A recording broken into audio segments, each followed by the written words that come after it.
Attention please, ladies and gentlemen. You're watching Yes.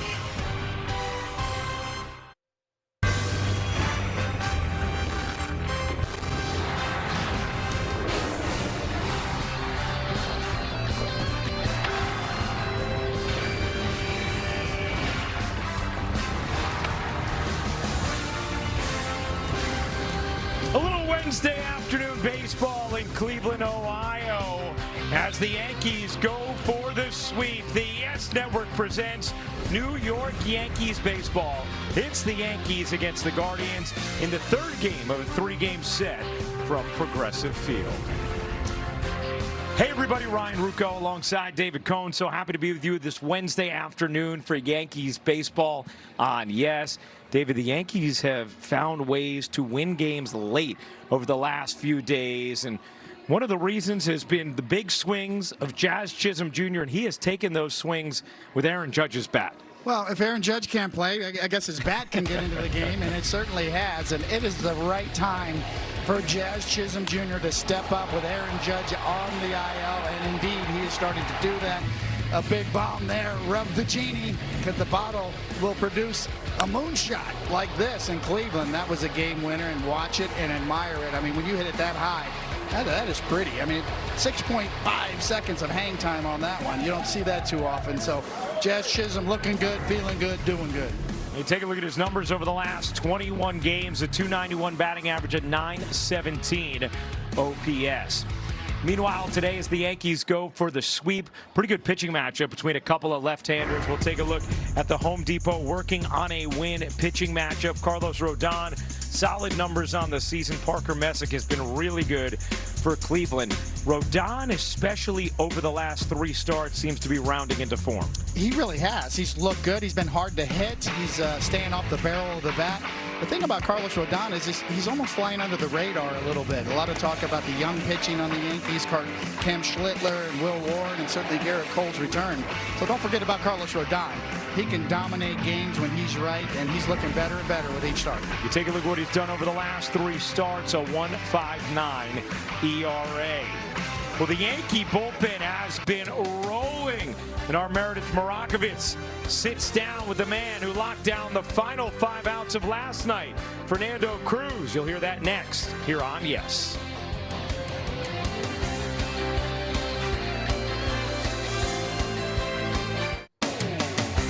Welcome back to Progressive Field for the series finale between the Yankees and the Guardians as the Yankees go for the series sweep.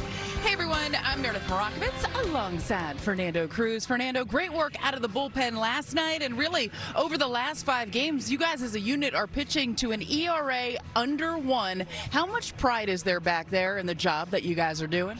I think the chemistry we have as a group, it's unbelievable. I mean, everybody hold each other accountable, and it's paying off, man. And we're working really hard towards it, and I think the discipline and the excellent standards that we have are paying off really well. Where do you think the chemistry comes from? I think we're together. I mean, we eat breakfast together. We do a lot of stuff together. I think that comes from that, and I mean, having the confidence to go to each other and make us each other better, it's something that it's really good for that we're doing, and it's paying off. Do you enjoy making hitters look silly with that splitter? I enjoy going out there, man. It's the thing that I love the most in my life. Going out there and perform, it's just what I was born to do. I'm just blessed to be able to play baseball. Well, Fernando, it has been fun to watch. Thanks for joining me. We're going to take a quick step aside here. When we get back, we're going to have first pitch from Cleveland right here on Yes.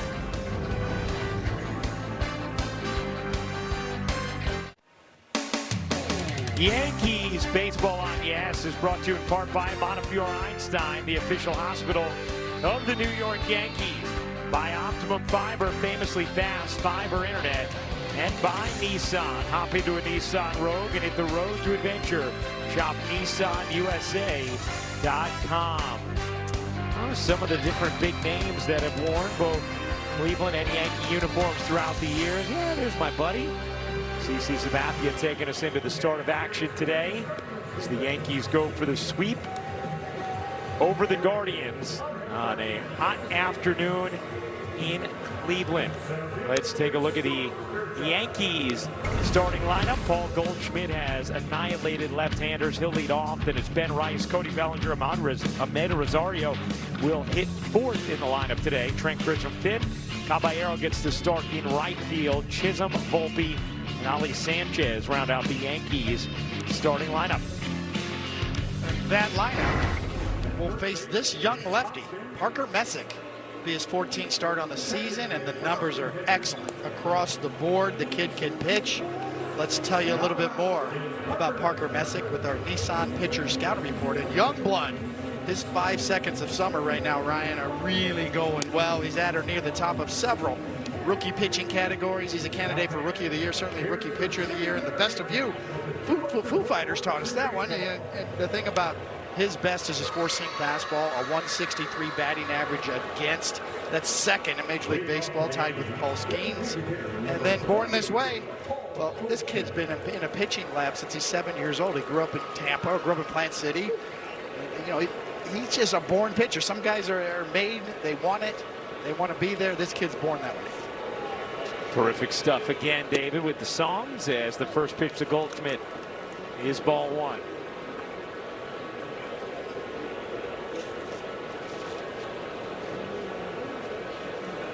Goldschmidt's numbers against left-handers so strong. 500 on-base percentage this season, which is first in baseball. He's also first in slugging and OPS, a 1,300 OPS against left-handers this year. Those are those numbers, all leading the majors for Paul Goldschmidt.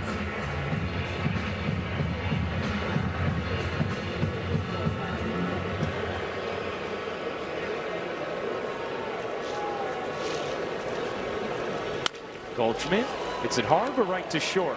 Rocchio hangs with a tough hop and throws out Goldschmidt for out number one. Let's take a look at the defense, brought to you by your local Tri-State Genesis retailers. David Fry in left, Fairchild in center, Angel Martinez in right, Schneeman and Rocchio on the left side, Bazana and Hoskins on the right, and Hedges behind the plate. And here is Ben Rice,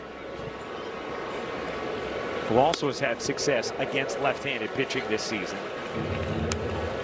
Has the 5th highest slugging percentage of any left-handed batter against lefties this year at .567.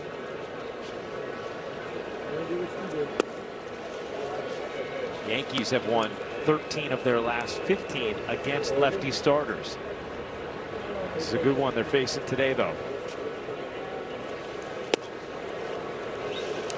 As David told you, born this way. I mean, to be in the lab at 7 years old, cultivating your craft, preparing for this is incredible. Yeah, he's grown up with all the new technology, really. So what you're getting is you're getting a polished pitcher. He's not a young pitcher that needs to come up and learn how to throw a new pitch. And this guy's already has really good pitchability. Not really a power guy. Sinker, cutter, four-seamer's really good. Slider, he really has the whole kitchen sink.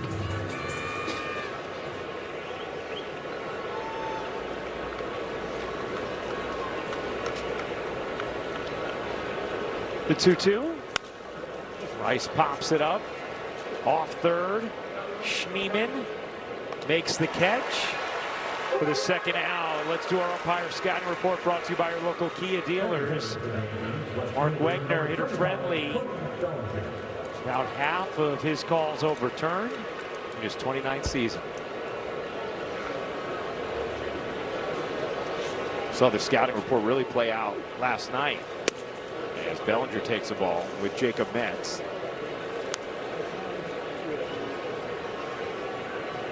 Who had several calls overturned. It's a thing. Yeah, it really is. Who's good at challenging?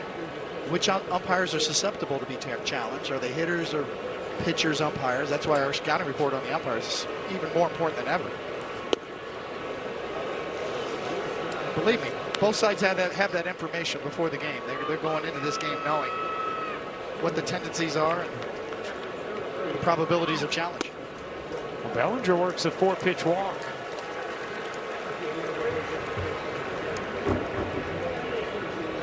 Batting fourth for New York, third baseman number 14, Ahmed Rosario. There's Ahmed Rosario, former Guardian.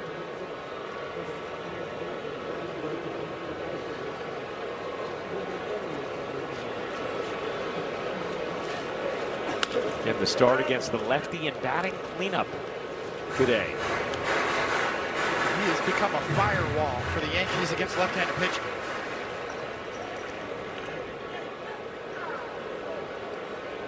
A .295 career batting average against lefties, with an OPS of .798.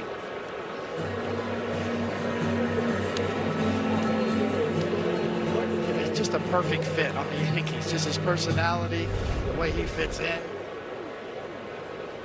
Oh yeah, nice dance moves too. Energy, the life. Love it. Grounded up the middle. Right there, though, is Bazana to throw out. Rosario, and in the innings, the Yankees held off the board. It's Carlos Rodon's turn in the bottom of the first.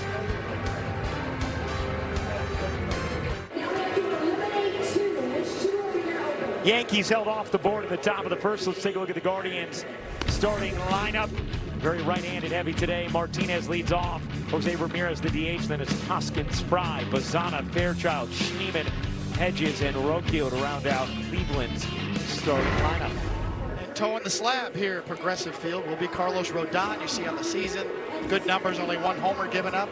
Let's tell you a little bit more in our Nissan pitcher scout report. And the policy of truth. Well, the policy of truth for Carlos Rodon is a more complete repertoire, mixing in two-seamers and changeups, and he really has a feel for it now, and it's a game changer in my mind. And don't you forget about me, a little breakfast club, this afternoon here. Yeah. He's flying under the radar. We mentioned it in the open. Everybody's talking about the new young pitchers, Cam Schlittler, Garrett Cole's comeback. Don't forget about Carlos Rodon. Rebel. He's always had that kind of emotional rebel nature about him. That's his fire. I love that.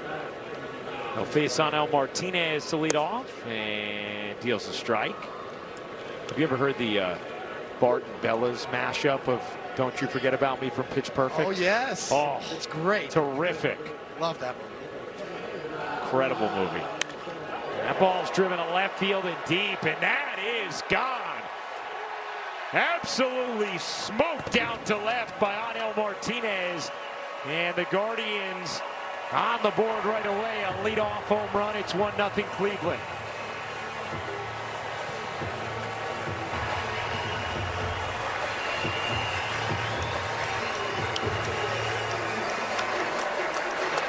All the talk around Cleveland this year and their lineup is they need another bumper. They need some thump. Well, maybe this is the guy. As he's coming into his own. We've seen him drive one out again here in this series, and that's a long way. Just matched his home run total from all of last season with that swing. Now Ramirez gives it a ride into left. That one is in the yard. And Bellinger there to make the catch. One down. Well, I know this feeling so well. You're just getting into it. First batter. Oh, no. That's not what I had planned. It's not the vision I had when I put my head on my pillow last night. How I'm going to pitch today, but it's a solo shot. Get rid of it. Back to work. Hoskins waves and misses at a slider, 0-1.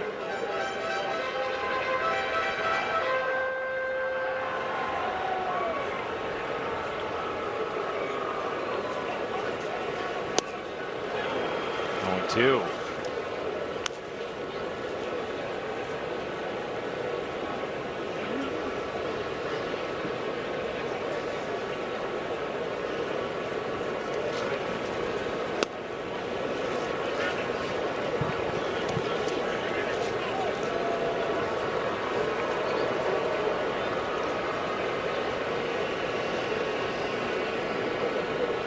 Hoskins 3 for 12 in his career against Rodon with one homer.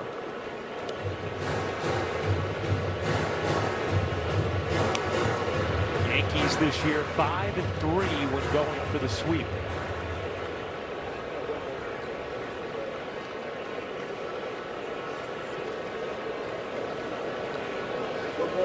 The 2-2. In the dirt, it's 3-2.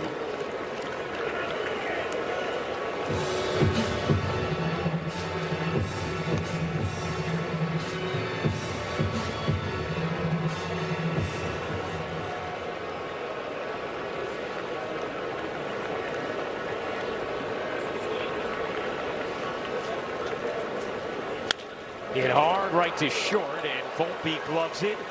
2 down. Hey, let's take a look at the Yankee defense, brought to you by your local Tri-State Genesis retailers. And we're going to highlight Jose Caballero as our Car Shield defensive player profile. And since returning from the IL, he started 12 of 16 games, 5 at short, 1 at left, 2 at third, and now 4 in right. Had there been a righty on the mound for Cleveland today, feel like there might have been a good chance for him to be back at short with the lefty, both he and Volpe in there today.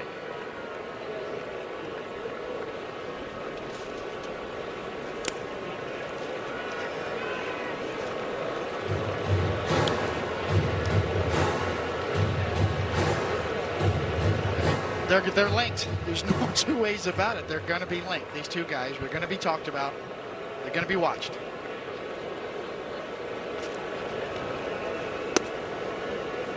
And against the lefty, you're able to get them both in there.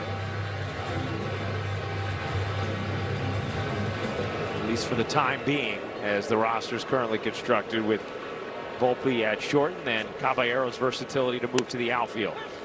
Kind of makes Aaron Boone's pregame press conferences all the more interesting, right? Yeah. Some of the questions coming his way now. What about this? What about what you're thinking? What's your reasoning? Why this? Why that? Why not him? Every day. And it's not going to end. 3-2.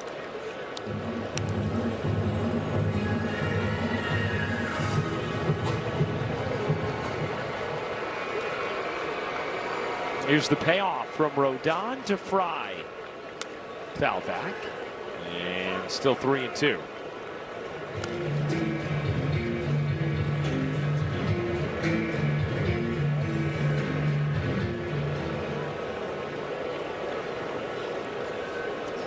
Fry, a .781 career OPS against lefties. And he works the walk. With 2 outs here in the first. Aaron Boone was asked before the game about the importance of length from Carlos Rodon today after the way the bullpen has been taxed the last 2. He said, we want that, but actually he feels like they have what they need to be able to piece it together. Off day tomorrow as well. Pazana is going to be a tough play. Rodon yields to Rice, and no one's at first. Not sure it would have mattered if someone was, but it's an infield single on a big-time chopper from Pazana. I agree with you. There's probably not a play, but Ben Rice has got to stay at first base. You got to let the pitcher do this one. There's nobody home. Yeah. But it's instinct, so you got to break right away. But, you know, that just comes with reps and understanding the situation. And you know what? Maybe there might have been a little more of a play than I first thought. The only play they had is if he stays home. Right. Rodon would have to get it and fire it right away. Still extremely tough, but no chance with no one covering the bag. And here's Fairchild. We have seen over the first 2 games of this series the Guardians grinding at bats in that first inning, even when the Yankees have had success on the mound in the first inning.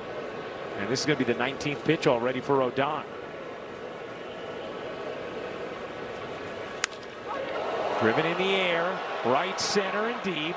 Grisham and Caballero back, converging, and the catch is made by Grisham with Caballero running into him.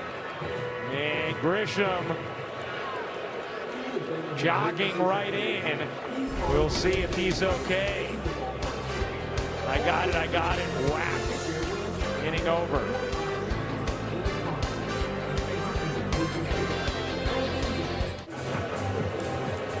They play FanDuel's Daily Dinger for free every day for a chance at a profit boost if your selected player hits a home run. And here are the featured home run odds for today's players.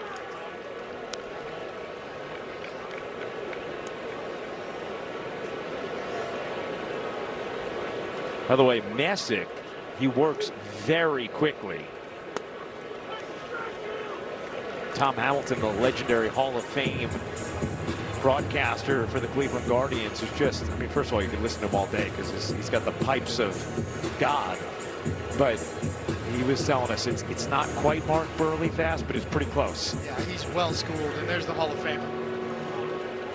Down goes Anderson. Down goes Anderson. One of the joys of getting to come to Cleveland, spend time with Tom, as Grisham pokes that into right off the end of the bat, falling fast and in front of Martinez for a base hit to lead off the second. As Grisham, he didn't look too thrilled with Caballero after that catch in right center in the collision at the end of the first. Yeah, we'll see this right there. He kind of took a blow to the head a little bit there. Yeah, I mean, glove. Caballero's apologetic. Grisham's like, shake it off. Caballero didn't really see him or hear him. You know, there's always that recounting after the fact. Grisham had to lead off the inning too, so maybe that's why he was getting it. Right, maybe that's why he was just, but he left the ball and just took off without seemingly anything exchanged between them. And yeah, maybe he was just like, all right, I better get in and get ready to hit, which he just did. Hitters are more aware of that than ever before because of the pitch clock and the time in between innings. Yeah. It's limited, so they want to get their stuff and get ready.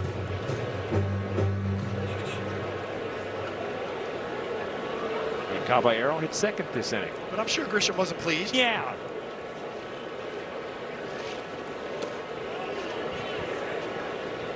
And some of that comes, right, with having different guys out there next to you. They both had to go a long way. It's deep into the gap, up against the wall. Let's check in with Meredith Brockovich for a little more.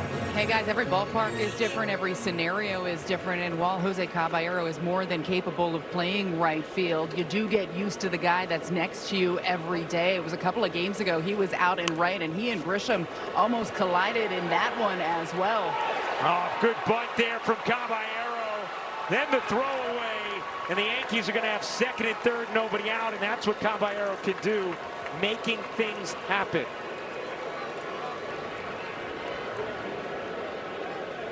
Just well designed, so smart.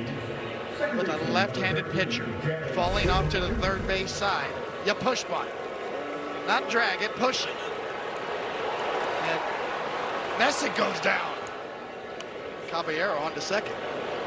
That's a single and then an E1, and the Yankees set up with Jazz coming to the plate.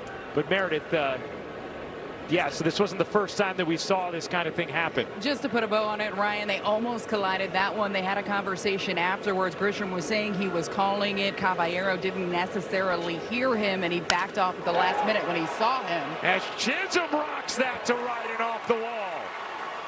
Outfielder falls down. That's going to allow Caballero to score easily, and Chisholm to end up at third with a two-run triple.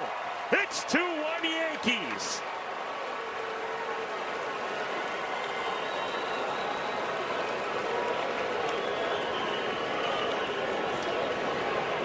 Martinez slipped, and that allowed Jazz to keep going and Caballero to score easily.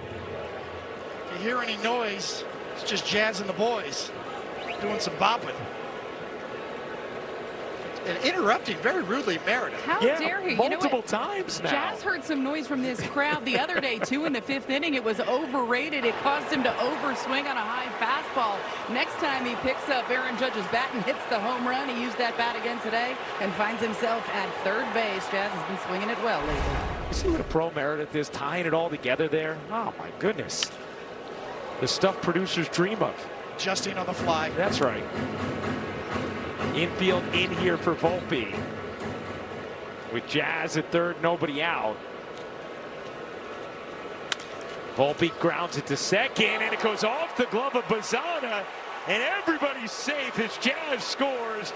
It's a 3-1 Yankee lead.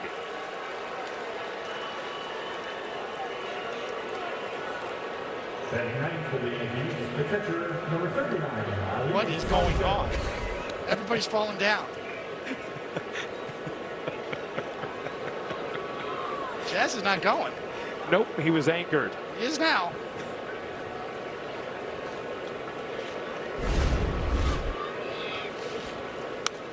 I mean, and everybody's swinging early in the count right now, too. Getaway day. Yeah. Legendary for it. Umpires call strikes, usually back in the day. Hitters swing back, pitchers throw strikes.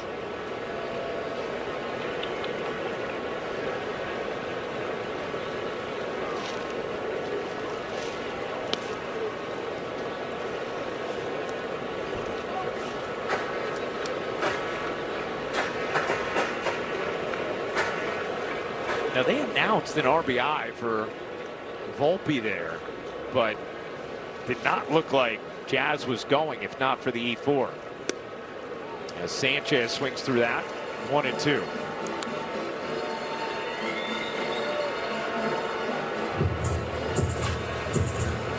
And this inning really feels like it was set up by the Caballero bunt. Absolutely. Placed it perfectly, made it an incredibly difficult play for Messick, ends up throwing it away, and then he has second and third, nobody out, and Yankees still after it now. That's the thing about watching Jose Caballero play, especially offensively. There's a court awareness to him. Like, he reads the situation there. That was a perfect time to push a bunch to the right side with a lefty on the mound. Put some pressure on him, good things happen. Sanchez cuts and misses. One down. Batting for New York, designated hitter, Paul Goldschmidt. A little cut there, four-seamer maybe with a little boring action.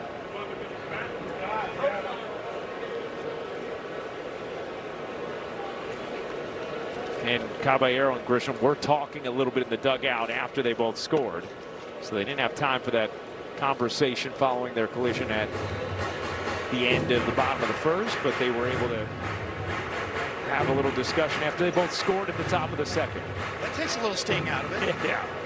You mad, bro? We're good. Volpe leads off first with Goldschmidt up. And here's the strike. Yeah, it has been a sloppy inning for the Guardians. Really, you could have 3 errors. They've only been given 2, but the slip from Martinez in right field allowed Jazz to get to third. It may have also allowed Caballero to score, because even though he has incredible speed, because he had to hold up and how hard the ball was hit by Jazz, he was only midway between second and third before the slip.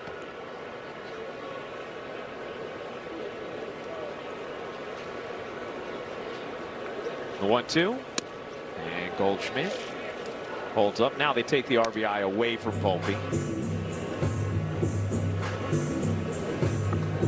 which I'd love that for Anthony, but I think that's the right call because Jazz wasn't running. No, he was not.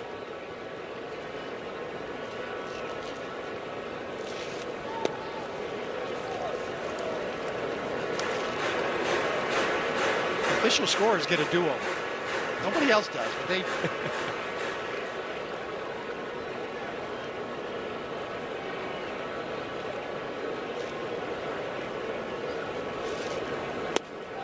And Goldschmidt works a walk. Good eye there from the vet.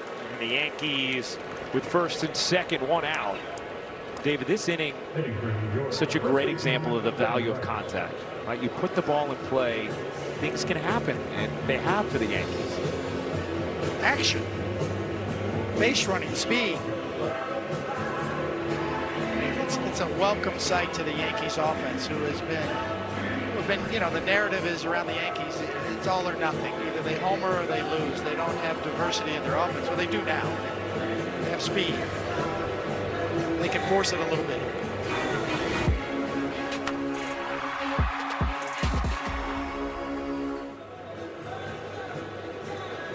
Now set up with Ben Rice up.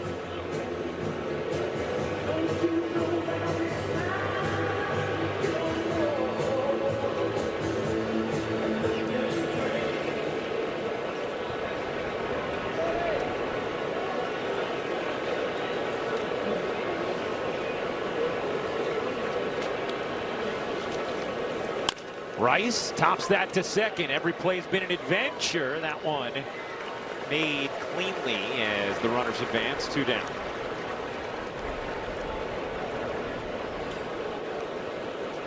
That's played for the Yankees left fielder Cody Bellinger.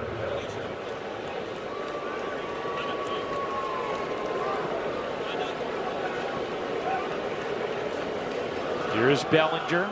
Second and third, 2 out.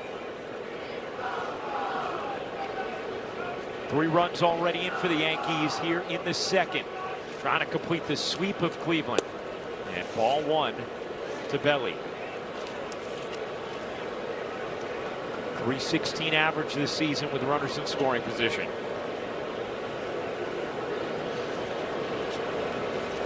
Always seems to have just such a shrewd approach in these spots.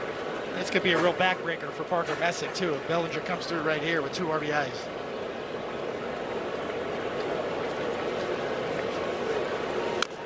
One and 2.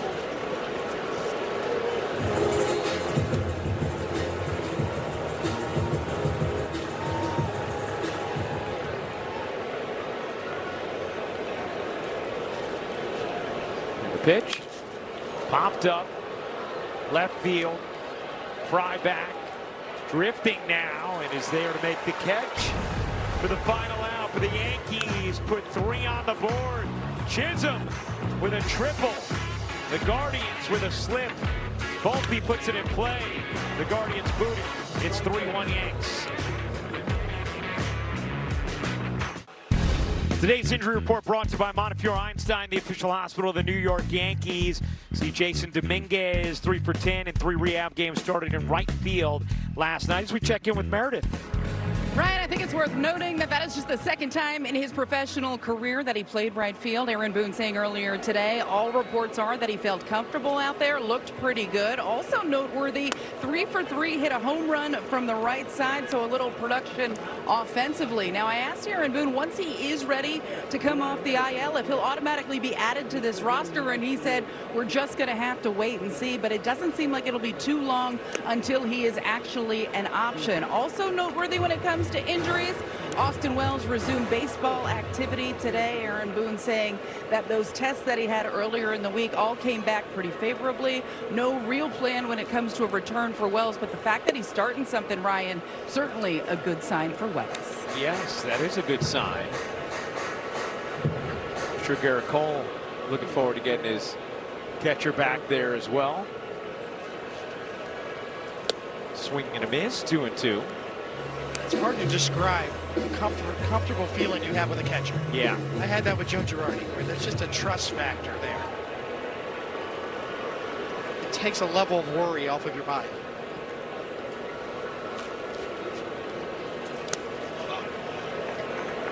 Garrett's not the easiest guy to catch. Thinking man's pitcher, has changed his repertoire a little bit. His usage is changing, evolving.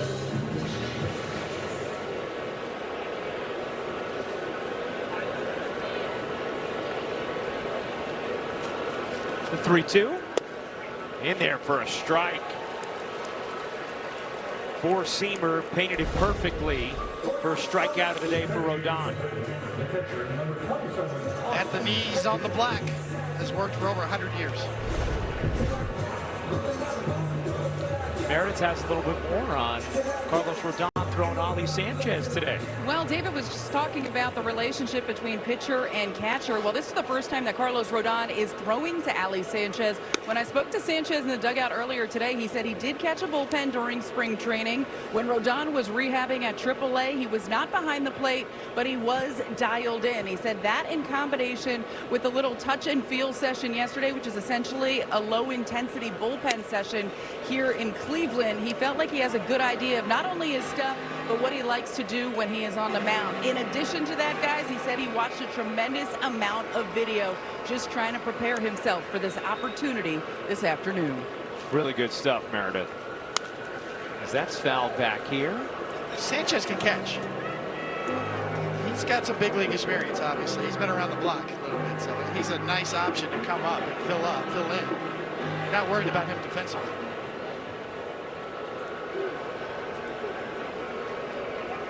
2-1 on Hedges.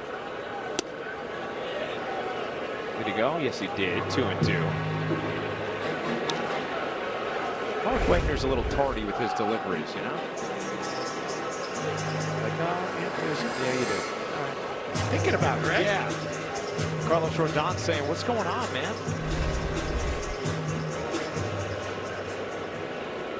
I feel you, Carlos. Did a few of those today. We're waiting for Mark. That's hammered to left field, but right at Bellinger. 2 down.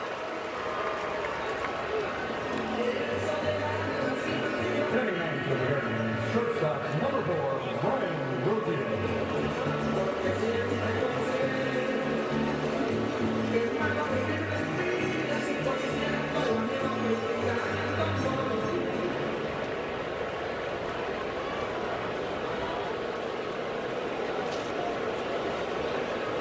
Rocchio takes down.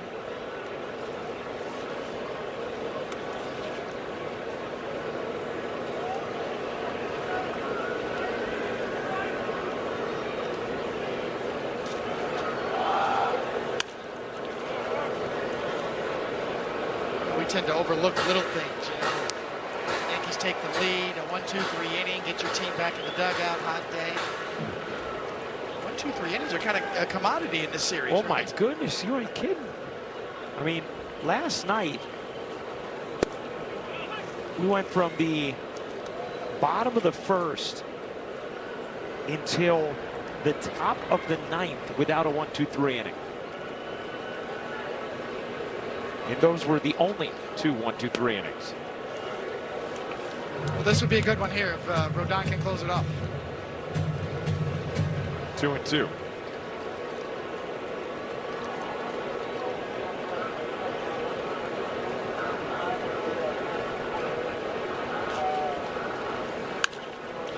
Fly ball, shallow right, drifting into foul territory. Caballero makes the basket catch to end the inning.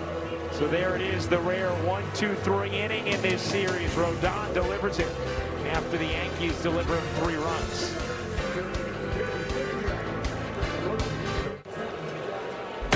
Time for Pinstripe Pride, brought to you by Toyota, the official hybrid vehicles of the Yankees. Today's picture is of Samaya, Logan, and Nina, who were showing off in the Bronx earlier this season. Use the hashtag Toyota Pinstripe Pride and mention yes in pictures you post to social media to reflect your love for the Bronx Bombers. We might spotlight you in a future game as Rosario whistles one to center field to lead off the third.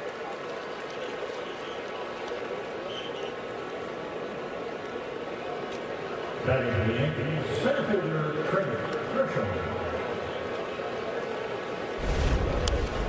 Return to sender. Rosario, another linea.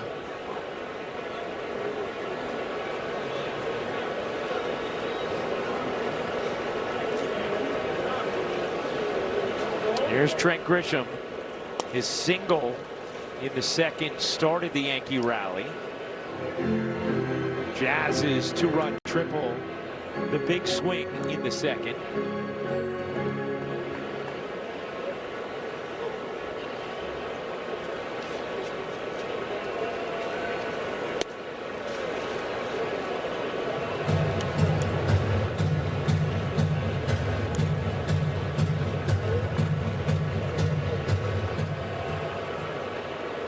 Grisham has been really hitting well for a while now. Getting the results he wasn't getting early in the year.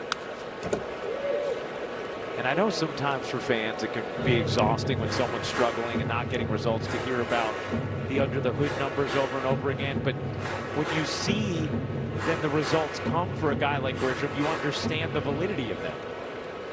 The thing I like about it is that there's always been a luck factor in baseball. You know, now it's more of a random variance that happens, that things happen that are out of your control. And the attempt to quantify that is a good thing. Might have saved a few water coolers for Paul O'Neill over the years, you know, if he understood random variance theory, although I doubt if he would have bought into it. Maybe not in the split second after he lined out at somebody.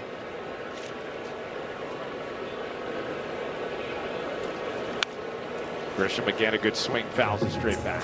You bring up an excellent point, Ryan, because players need results. You need something tangible, and you can only be told so many times, hey, no, you're okay, you know, you had a good at-bat. Your exit velocity is good. Swing decisions are good. Yeah, I get it. Trust the process, but that only gets you so far. You need results. You play to win the game. Somebody really famous said that once. They said it better than I just did. But yes, I agree.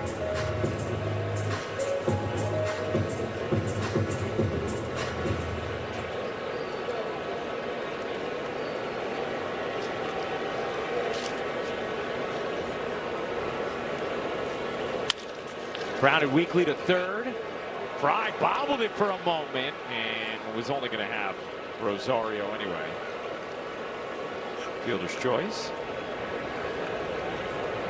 Make it Schneeman who bobbled it over there at third. Well, this is part of the success for Trent Grisham, even though that ball's a little too far out, but he's able to use the whole field when he hits. And then you can, right there, hot potato.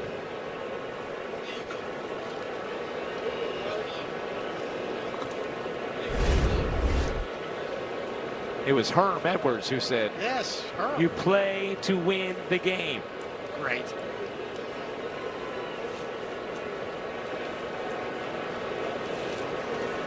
Caballero on one off to short. Should be a DP and is to end the inning. Rocchio off to first, and the Yankees are retired. We go to the bottom of the third. It's 3-1 Yanks.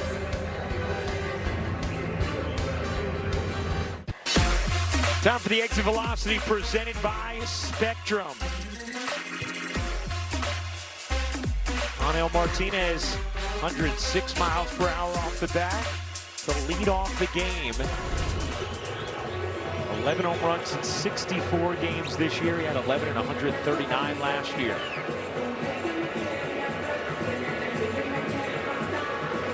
They are moving Jose Ramirez back towards the on-deck circle. He was so far behind the plate that Mark Wegner said, no, you can't be right behind the plate like that. You gotta get closer to the Smucker's Uncrustable on-deck circle over there.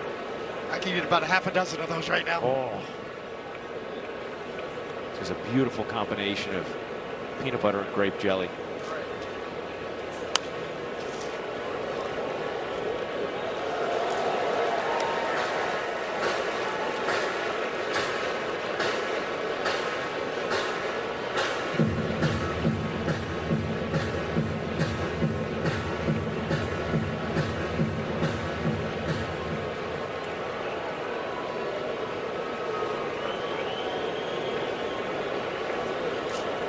The 0-2. Strike three.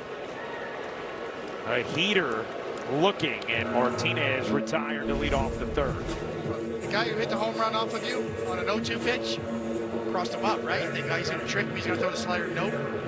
Express, right down the pipe. Last thing he was looking for. Here's Ramirez. Ooh, Rodon starts off with a changeup, 0-1. Saw the numbers for Ramirez against Rodon in his career. A lot of at-bats. Those two used to be the AL Central together.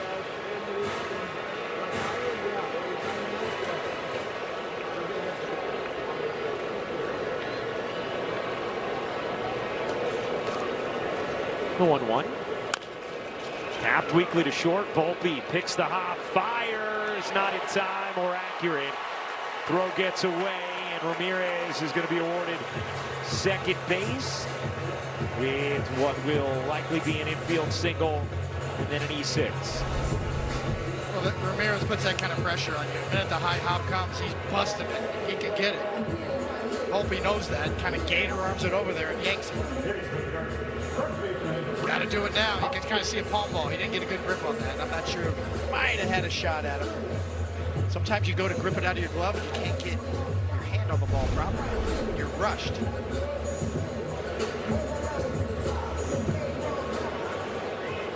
Here is Hoskins.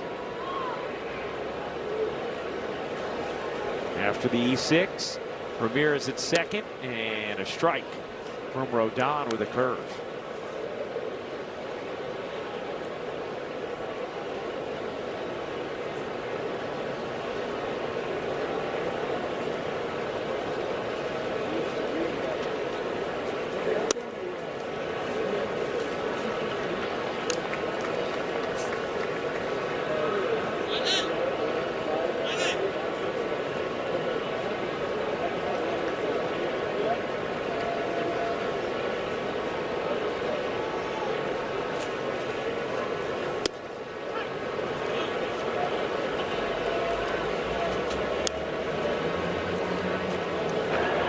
Pitch is called a strike. The batter's challenging. All right, let's see. That's a lost Call challenge. confirmed. Cleveland has one challenge remaining. ABS powered by T-Mobile. Sometimes you think you know, but you don't know. That's what we found out the first 2 or 3 months, all right? 2.5 months of the season. Yeah.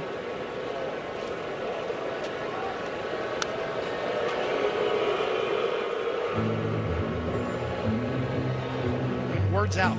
Yankees throw behind the runners. They do a lot of pickoffs. They regularly put them on. I love that. It will keep Jose Ramirez a little closer from jumping off a second.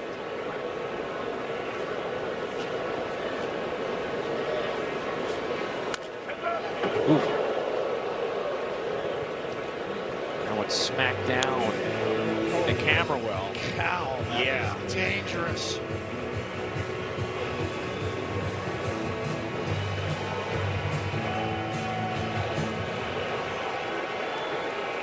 You have almost no time to react down there. Strike three. Again, a delayed call there from Wegner. The backdoor changeup gets Hoskins looking. Get the feeling Hoskins didn't like that call, but he's not going to go 0 for 2 on calls. He's going to have to wear it. We'll get a look. Nope, he would have been wrong again. Wow, did catch it, yeah.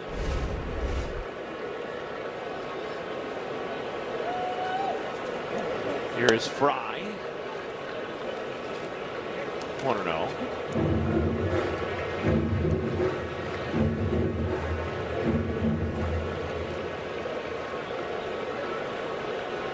Fry always a threat against left-handed pitching.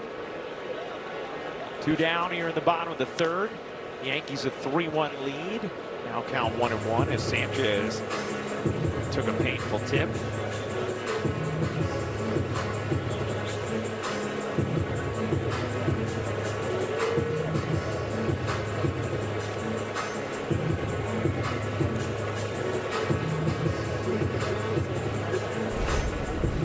Doesn't even want to look. Got to get another catcher hurt here. He's okay.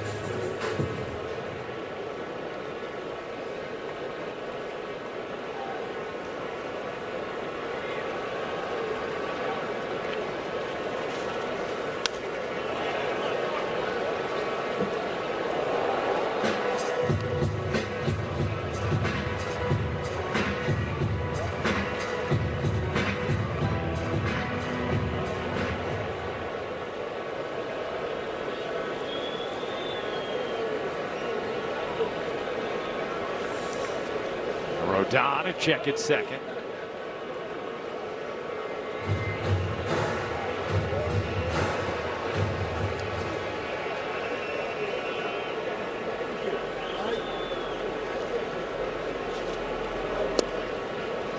And it's 2-2.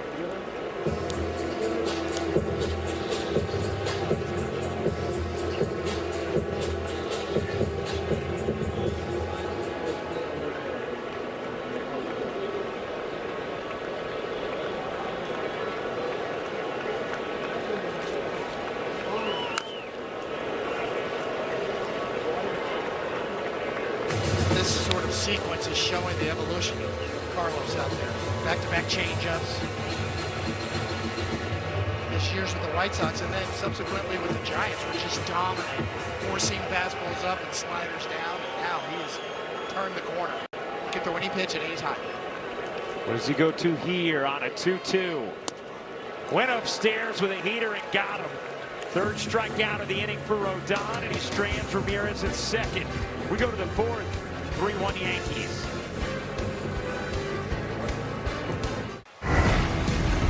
The Optimum Fiber famously fast replay.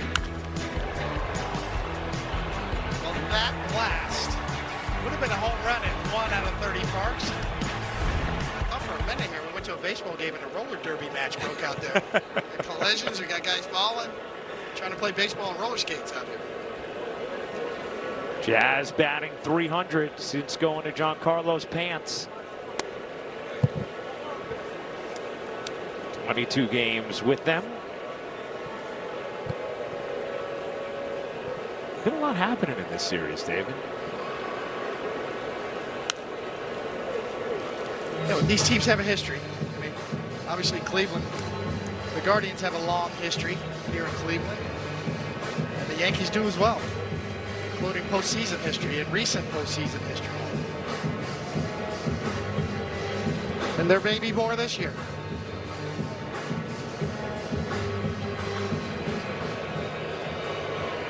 Some pretty good names in this franchise. You look up on the walls. We've seen a lot of those walls walking around the last couple days, missing our exit to leave the stadium. We were trying to hide Jim Tomei pictures from you, though. I met Bob Feller one day back after his career. He was doing a circuit where he'd go pitch to fans at minor league parks. And he was still as competitive as ever. He's probably 50, 60 years old or whatever he was. And I was playing with a guy, John Morris, who was in AAA with Omaha, and he went and dressed up like a fan and went out to try to hit some bullets off of Bob Feller. Tapped up the middle. Rocchio makes the play.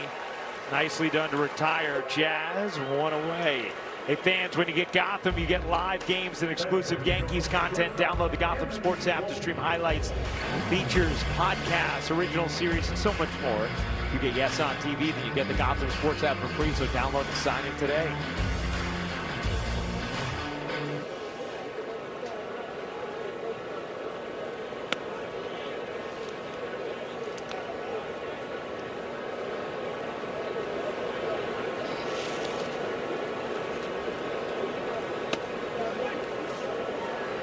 Here's Volpe, who hit a ground ball to second that was booted by Bazana. In the second inning, it allowed Jazz to score. 1-2.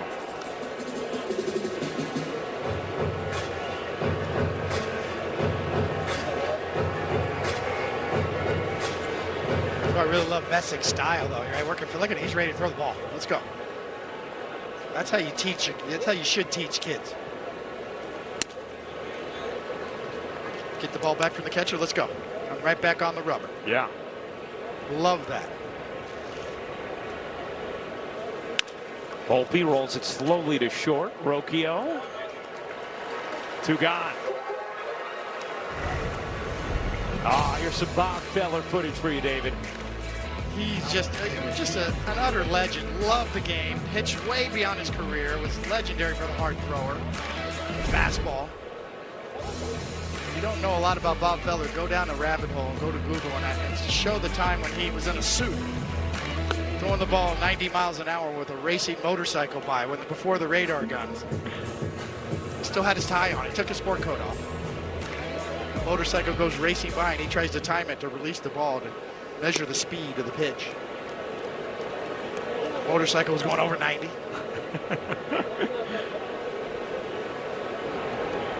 He was a legend.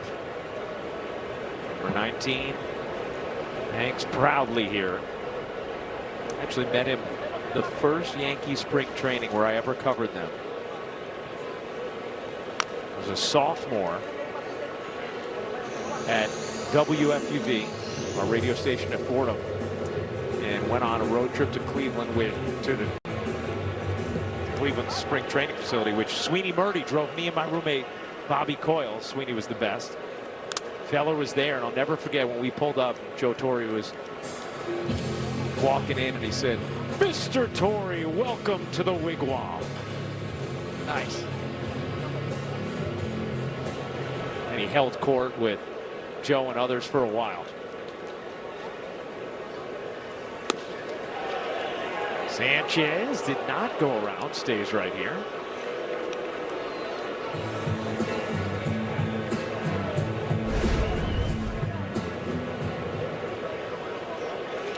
I don't even know anymore.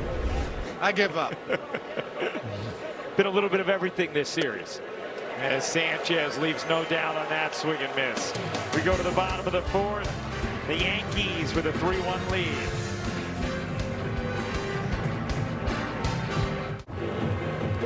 Yankees with a 3-1 lead on the Guardians, bottom of the fourth inning. Take a look at the ERA leaders against the Guardians. Leaders brought to you by your local Tri-State Buick dealers since 1995. How about Carlos Rodon? Third on that list. Only Pedro Martinez, David Price ahead of him. Garrett Cole is sixth on that list. Some big-time names on that list. Pedro's pretty good. Yeah.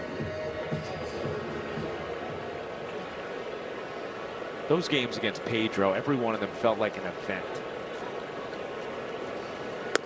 It's a nasty little guy out there. Yeah.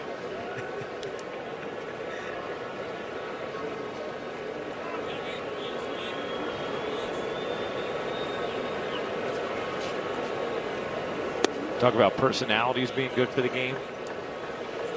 He's one of a kind, one of one, Pedro Martinez.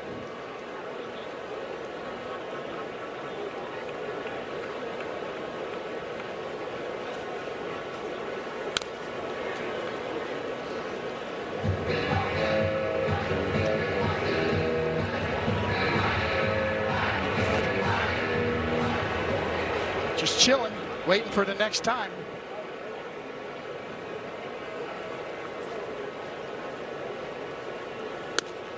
Would you be in favor of a rule change? Okay. To where late in the game you could adjust the batting order and get somebody like a Jose Ramirez up in the ninth inning. You'd have one sort of designated hitter rule or whatever you want to call it.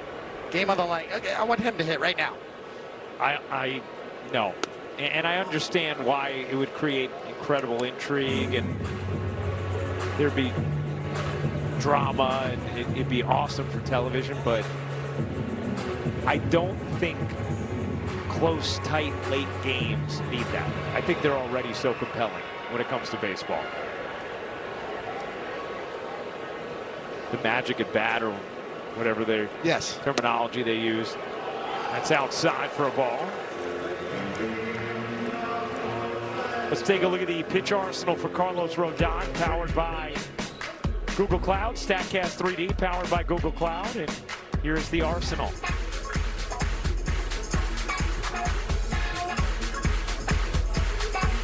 None of those pitches are for show. He uses them all.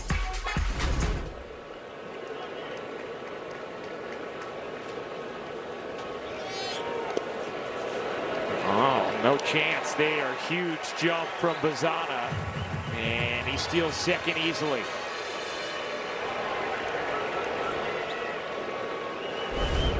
He just goes. I mean, you can't really blame Sanchez for any part of this. He had no shot. He went on first move and read it properly. And that's part of his game.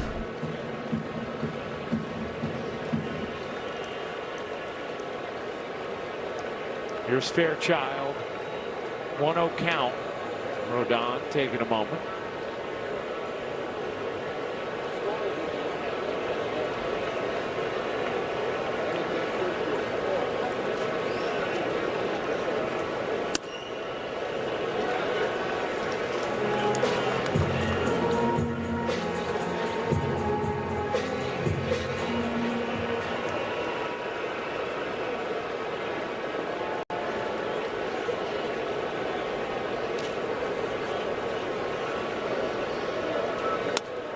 It's 3-0 on Fairchild.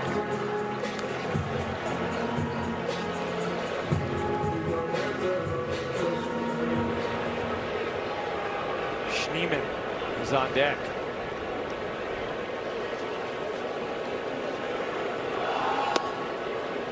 And 4 straight balls. to Fairchild. Guardians set up here in the fourth, first and second, nobody out. Back-to-back walks to begin the inning from Rodon.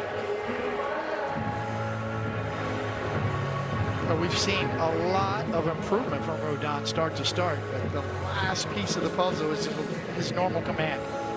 A few too many of this, too many walks so far, and that's to be understood after the surgery he had, but nonetheless, unforced error.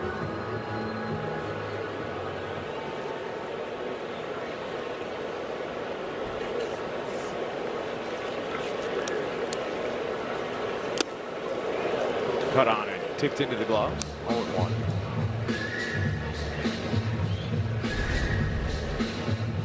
It's a good one there. Had some movement in on lefties. Schneemann struck out looking his first time up. Fly ball, center field. Grisham camps under it. Tagging and bluffing is Bazana. And one away, big out there from Carlos Rodon.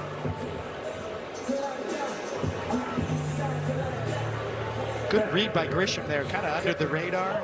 A lot of times you see outfielders just throw the ball to second base there. He almost got it quickly, threw it well, and disallowed Bazana from even thinking about going to third.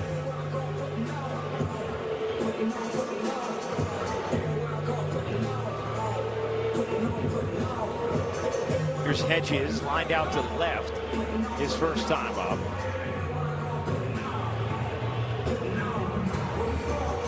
And here the pitch comp.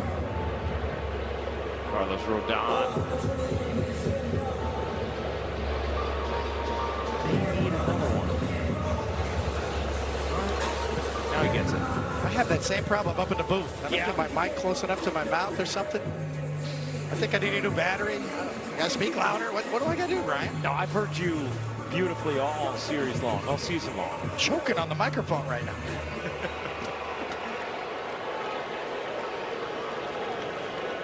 The projection is just fine. Little flinch from Mark Wegner, but a ball.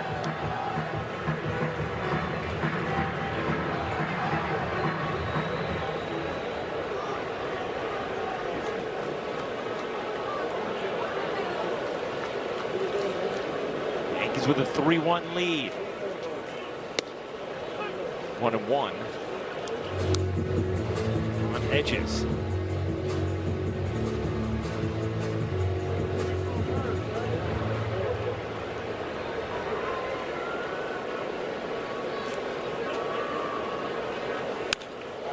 Balls hammered.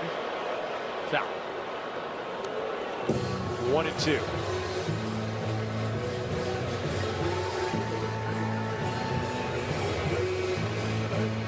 He's working hard. 68th pitch about to be delivered here in the fourth.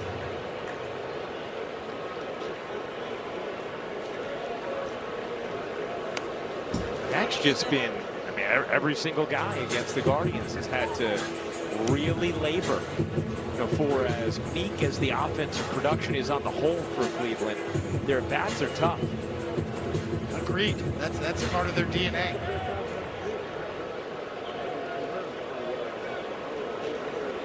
Saw that with Garrett Cole last night. The 1-2. Poked there into right field, a base hit. Bazana will score. Caballero digs it up. It'll be second and third. One out, and it's now a 3-2 game. An RBI double from Austin Hedges.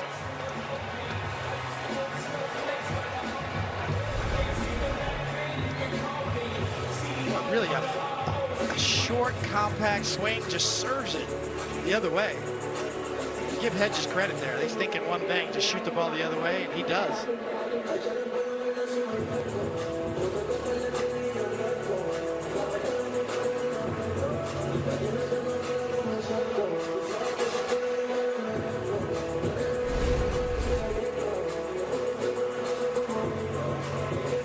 So a little meeting at the mound now with Rodon.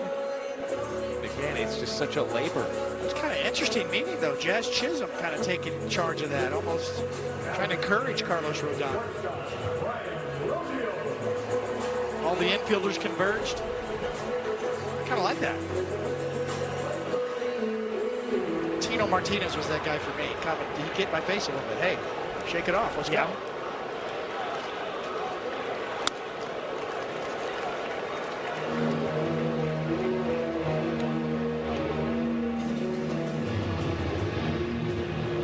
Volpe back at short. Right side of the infield is in. Left side is back. 1-1. And now Volpe started to walk in, but just to kick a little dirt, we'll go back.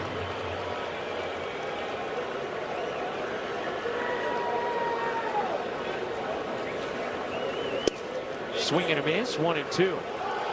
It's interesting kind of seeing half of the infield in, half not. Yeah. To the pull side, you play back. And that's late, right on by. To the opposite field side, you play in. And that's really smart. That's well thought out.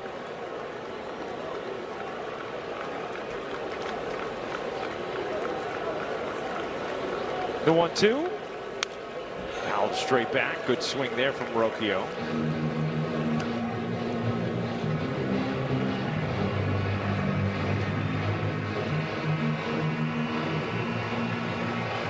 Already almost certainly going to be a day where the Yankees have to dig deep in that pen again. 74th pitch coming from Rodon is hit in the air to right field and deep. Caballero racing back, makes the catch, tagging and scoring is Fairchild. It's a sacrifice fly from Rocchio, and this game is tied at 3. Edges advances to third. Seems like the ball's carrying today. We're seeing outfielders drifting, getting back. This ball smoked a little bit. Caballero's like, well, you got to get back. Well done. He got it. Yeah, when he didn't turn to run and just decided to go with the back pedal, there was some curiosity, but he was able to make the play. So now Rodon trying to hold things right here with Martinez up, who has already gone deep in this game, led off the first with a homer, his 11th. Fly ball, right center. Grisham and Caballero over again, and this time it's Caballero to make the catch. For the final out of the 4th, we go to the 5th inning. It's now tied at 3.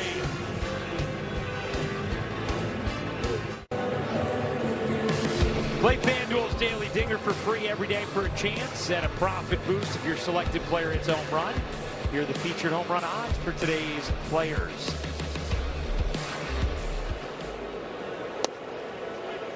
And first pitch a strike to Paul Goldschmidt.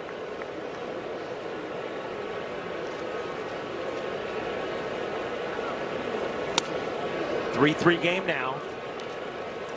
Top of the 5th. New life for Parker Messick on the mound, now tied up.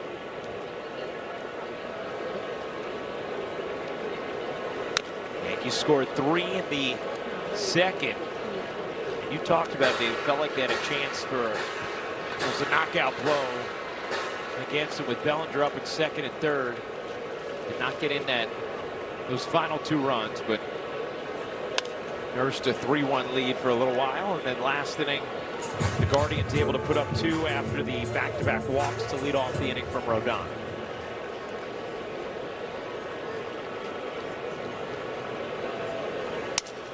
Goldschmidt, little looper to first, and a catch is made by Hoskins. They make your favorite players all-stars. Scan the QR code to cast your 2026 Konami eBaseball MLB All-Star Ballot daily, or visit MLB.com/vote. I think we should see Ben Rice there. Agreed. You're not supposed to be doing that thing. Oh, that's right.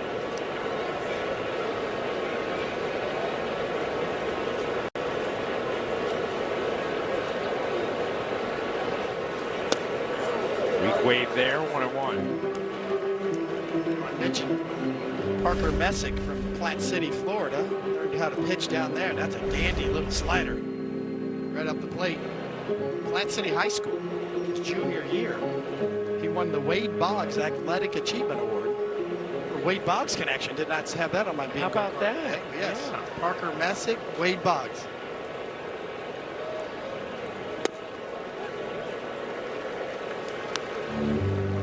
Went to Florida State. Was great freshman year, rookie pitcher of the year, and player of the year. Pretty good freshman bang in Florida State. Swing and a miss. Rice down on strikes. 96 upstairs for Messick, his third strikeout. But he knows how to pitch. I mean, there's a method to the madness. The slider off, the heater up. Sequencing of pitches is very advanced for his age. You talk about the polish with him. We see it in the running game as well. I mean, no one has attempted a stolen base against him. He came 3 outs from a no-hitter on April 16th against Baltimore this year. Would have been the first one for Cleveland in their franchise since Lynn Barker threw a perfect game in 1981. Sky to left. Fry over, and Messick is settling in. Down go the Yankees in the 5th. 3-3 game.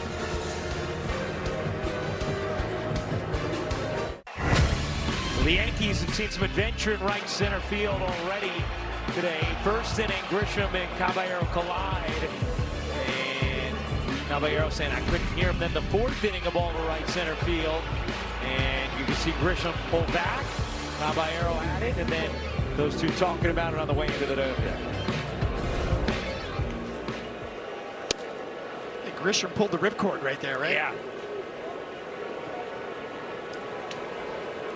Said Cappy's got this one. Yeah, I'm gonna get out of the way.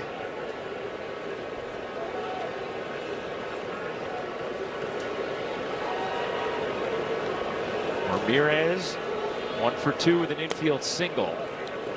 DHing today. Rodon behind 2-0. Rodon already at 77 pitches. It's starting to be a little stirring in the Yankee pen.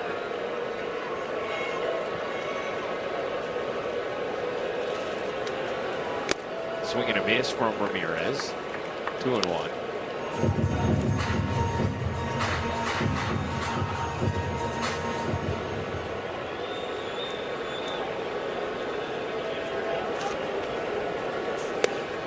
It's in there for a strike. 2-2. Kind of a moment of truth for Carlos Rodon facing Ramirez, leading off this inning after throwing 23 pitches the last inning. A tie ball game now.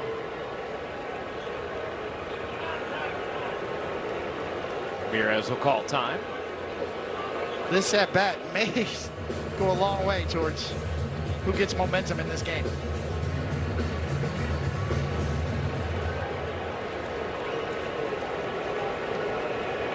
Three game, bottom 5 pitch. Swing and a miss. Back goes flying. And Ramirez is down on strikes. So Rodon has pitched Ramirez so well. Let's see, he's fooled by it and loses the bat. Rosario says, oh, look out.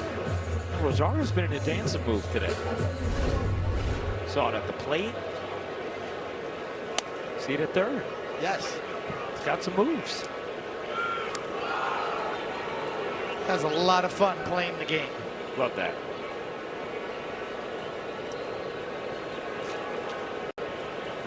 Hoskins rolls it to Rosario. Across in time. 2 down.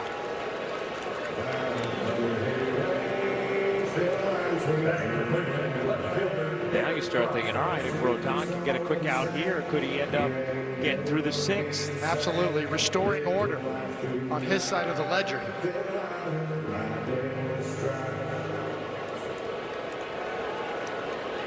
Two out, nobody on. Fry up, and that's inside. 1-0.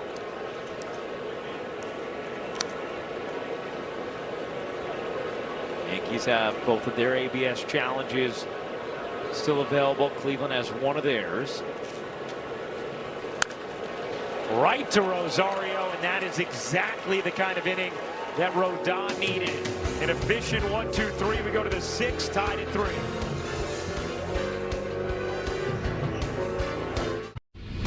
Justin Shackle with your Audi update. Rays and Red Sox bottom 5. Rays up 2-zip. Runners at the corners and 1 out. Jake Bennett facing Austin Slater. That ball trickles into the outfield. Taylor Walls scores and Slater gets to second on the double. Rays take a 3-0 lead. They're up 4-zip in the 6th, guys. Well, we're all tied up here. 3-3. Rosario leading off.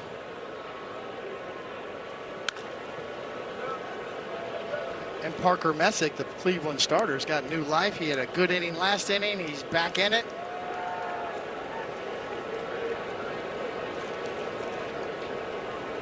The 0-1. High and in.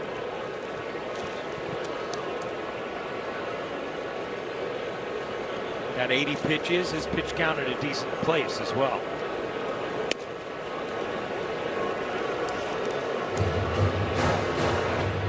His defense didn't really help him out in that 3-run second inning for the Yankees. So he's pitched better than his line score would show. Yeah.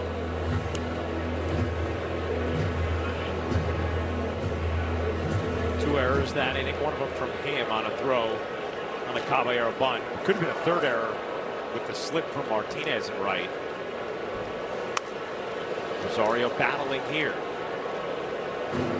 Yankees trying to take a sweep into Toronto with an off day tomorrow. Strike 3, got Rosario looking one away. Let's go around the majors.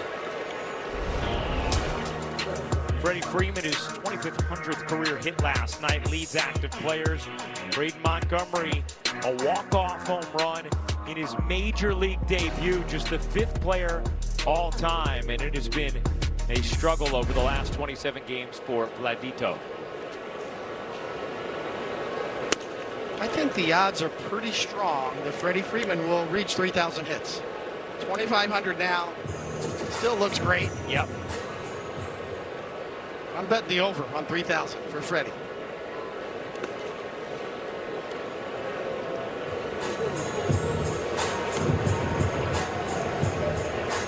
What we got going on here?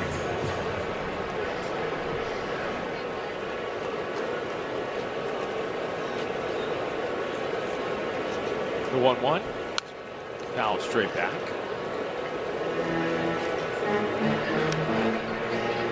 Just mustard for David.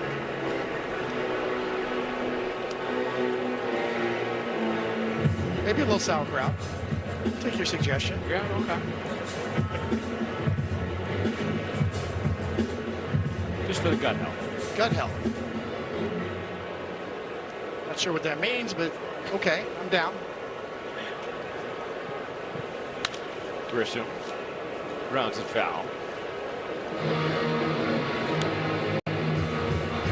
You ever hear of a pitcher named Mickey Lolich? Yeah, of course. I'm looking out on the mound. I'm thinking, Mickey Lolich was a great lefty. So you're seeing shades of Mickey Lolich? Oh, yeah. I mean, just his demeanor on the mound, body type a little bit.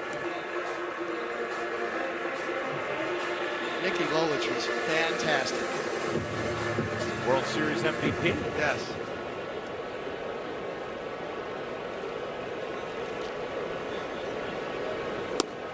Strike 3, Grisham down looking, but going to tap the helmet. Pitch is called a strike. The batter's challenging. Wow. Grisham knew. Ball's overturned. Almost 2 inches too high. And so a 2-2 count on Grisham. He's earned the right to challenge. I mean, he controls the strike zone.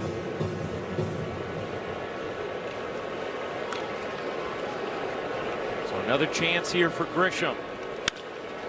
Hits it hard in the air to right field and deep. Racing back. Martinez can't make the catch. Grisham into second. He's thinking about three. Heading there now. The throw. Not in time. It's a triple for Trent Grisham.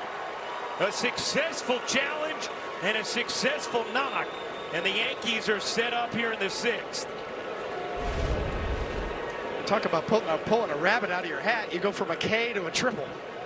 And Martinez has had an adventure out here in right field today. You're not thinking triple right here.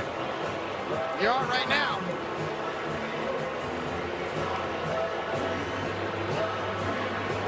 And that is the famous Ralph Kiner line, sliding into third with a stand-up triple. That's a prime example of it right there. Grisham just continues to hit. Second of the day. Lefty, righty hasn't mattered the way he has been locked in. Vesta warming in the Cleveland pen. An opportunity here for Caballero with the infield in. Grisham at third, one out, top six, 3-3 game. Caballero had a bunt single that was essential to the Yankees' 3-run second.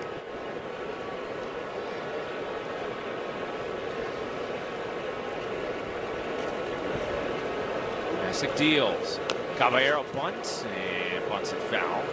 Looked like that was a safety squeeze. Grisham was not taking off for home, but waiting to assure it was down.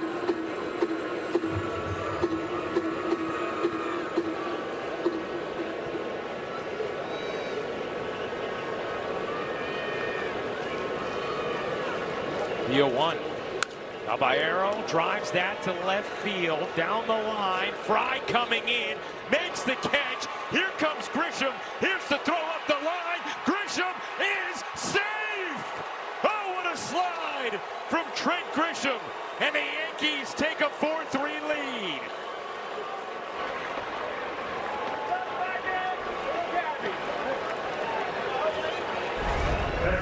Oh boy, should I stay or should I go? Gutsy call, gutsy play, throws off line. That was the difference. And as you said, Ryan, good maneuver at the end. Get out of the way, get around, get the plate. Got it. Messick thought they had him. Good throw, would have had him easily. Almost felt like he was surprised that Grisham went. He didn't get it off well.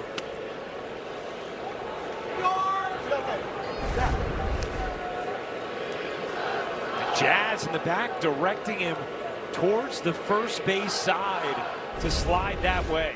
Great shot.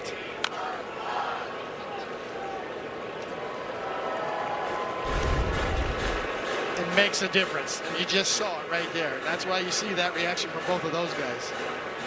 Excellent camera work. Production crew, once again, on top of that. I mean, that's just incredible to see that. Because Grisham can't necessarily read as he's coming home. He had no clue. Yeah. Where to go. So the catcher finally moves a little bit. But if he got a heads up earlier, as he did there with Jazz, then that gives him time to get further around the tag. And that was the difference. It's a little thing that's a big thing.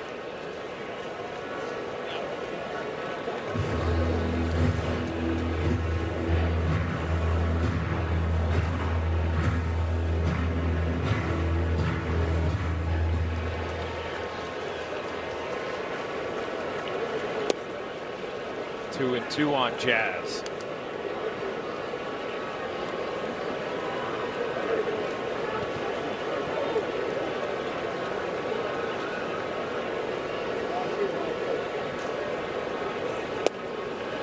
Count is full.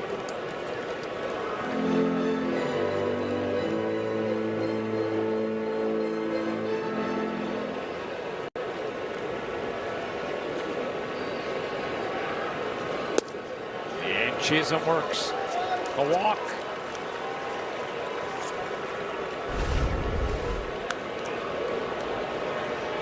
See right here, Are we going to go? Man, that's a chance. It's a tie game. We're going to push it. And the throw's offline enough. The adjustment soon enough. Look at this. There's the heads up. You got to get over there.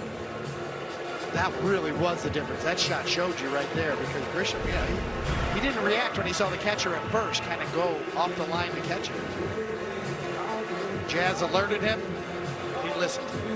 And because of it, the Yankees lead. Messick stay is done.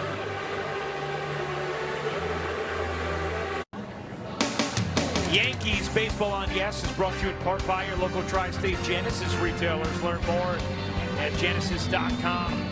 Buy the New York Lottery, play today and start imagining your win. And buy Hyundai. Hyundai gives you America's best warranty on every new vehicle. Visit Hyundai.com for more information. The Yankees with a 4-3 lead. Matt Festa, Staten Island zone. The new pitcher for Cleveland. With Jazz at first, 2 down, Volpe up. And ball 1 to Anthony Volpe. Try to look for Jazz to push the system here a little bit. Try to get to second base with 2 outs.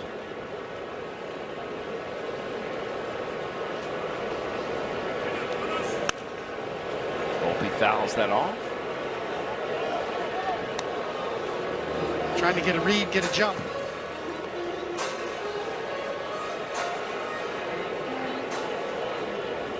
Good time to go here. 0-2 pitch is always a good run count. You're looking, maybe the pitcher will try slider in dirt.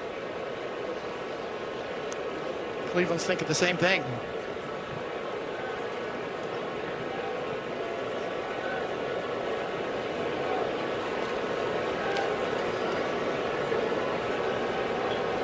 There he goes, David. And Volpe rocks that to left field, turning on it and delivering into the corner. Jazz rounding third. He's headed home. He will score.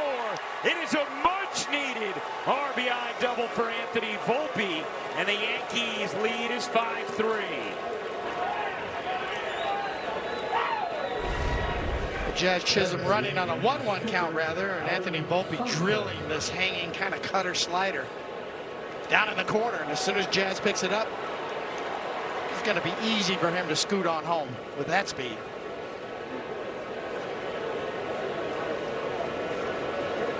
A feel-good double for Anthony Volpe. One of the things that Aaron Boone has talked about with these wins over the last couple of days is in tight games, just how many different contributors the Yankees have had in them. So they're gritty wins, but they're also wins where everybody feels good because everyone's having a hand in it.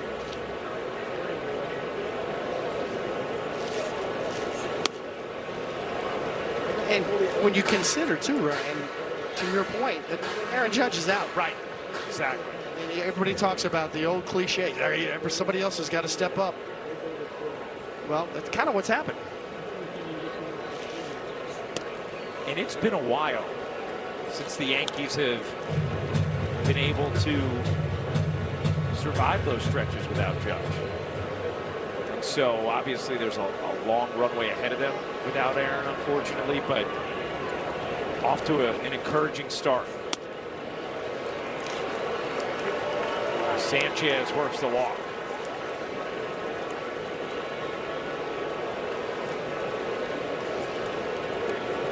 Batting for the Yankees, designated hitter Paul Goldschmidt. And Paul Goldschmidt will come to the plate. 0-for-2 today with a walk. This inning turned on Trent Grisham's correct ABS challenge. He was struck out. He said, no, that's high. Won the challenge. Next pitch, he tripled. That's what the challenge system was designed to do. Yep. Just things like that.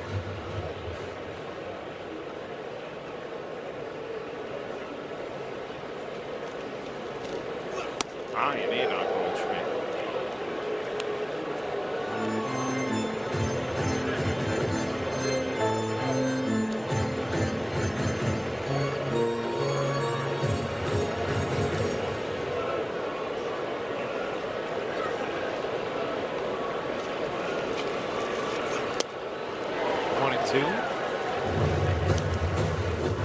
That's also a style that's been around for 100 years. Brush him back and then throw a slider down and away.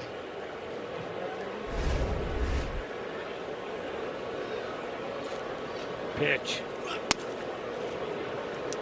think we could tell that Festa wasn't thrilled with that delivery. For those listening at home. 2-2. Goldschmidt fouls it straight back.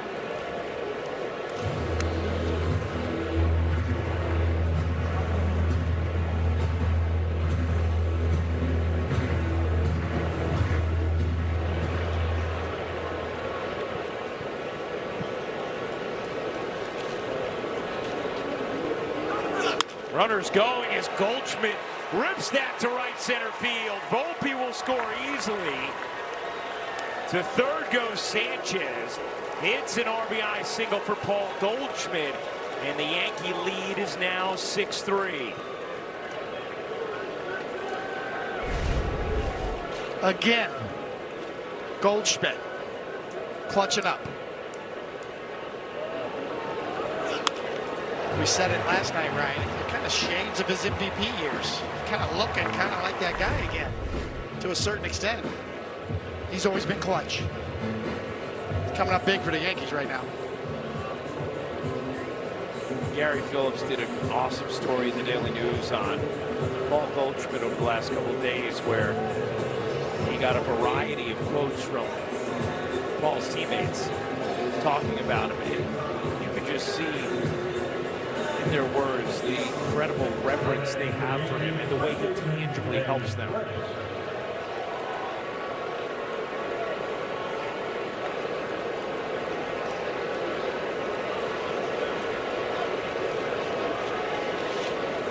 Rice takes down an inning. You know, there's a lot of talk about, what is clutch? What is it? We use that a lot, right? This guy's clutch. Can't measure it. You know what clutch is? Is the preparedness that he has, the way he goes about it, the plan every at bat he has.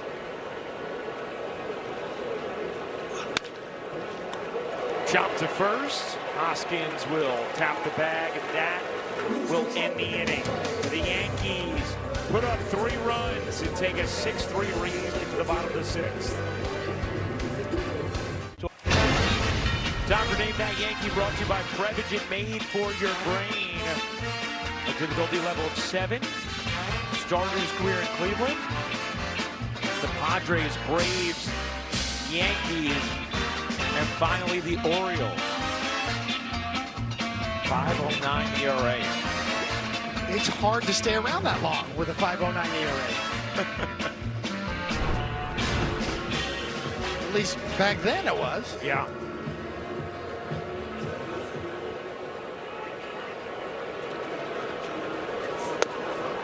I got it, David.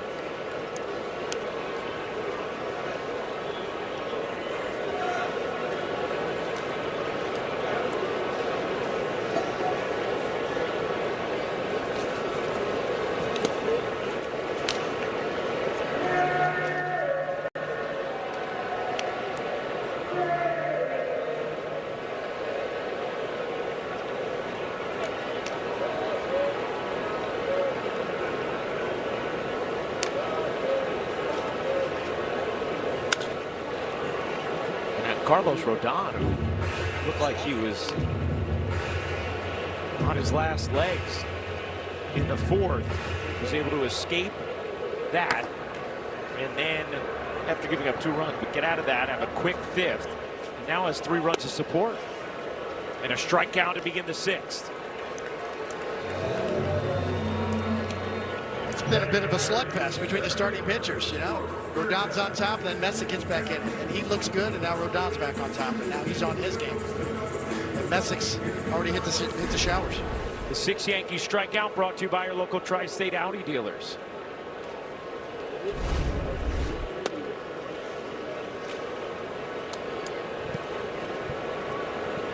I was impressed with Parker Messick, though. I think you could tell with my commentary today. I like him. I think he's going to be a good one.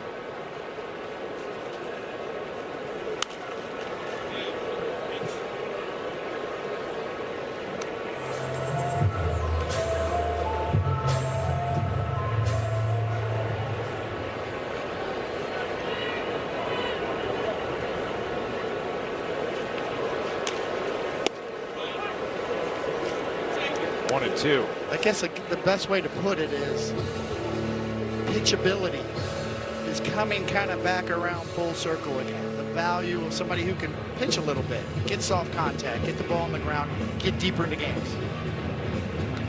Not go for swing and misses constantly. Not drive your pitch count up through 4 or 5 innings.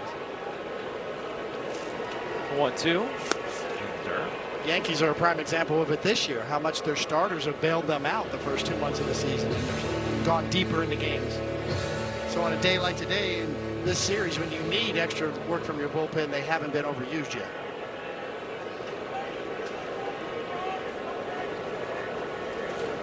Two. Swing and a miss. Rodon getting sharper as the game goes on. 7 strikeouts now for Carlos. That's a good one. That's a classic Rodon slider. Bullpen budget. Brought to you by Citizens. And Citizens make sense of your money with Citizens. You see, you have a lot of guys who've worked each of the first 2 games of this series. Be interesting to see how Aaron Boone pieces it together.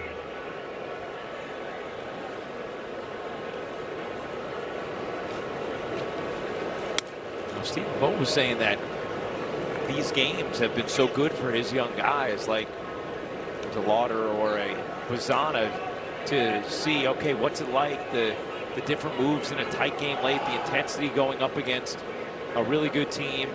Just a little preview of what those games could be like in the playoffs. We have seen the bullpens used in that kind of way. But Carlos Rodon says, I got this 6. 1, 2, 3, go the Guardians. To the 7th inning we go.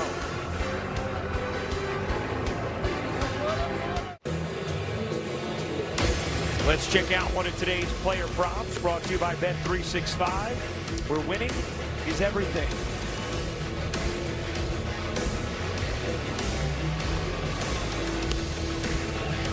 I was a little curious, Ryan, that, a day game here, Wednesday, Yankees in town. I mean, that's the dream for any franchise. The Yankees travel well. I mean, they're the best road team. The Dodgers, too. Bring out big crowds. But there's a nice crowd here today on Wednesday day game. A lot of kids, camp kids. They do well at day games here. Now I see it. School's out? Yeah.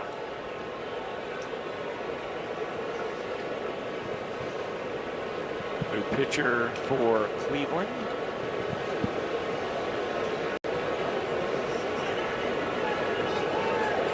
Looks like Hoyer's having a little difficulty with the pitch comp. Now appears okay. Yeah, we've gotten some nice crowds here all 3 games.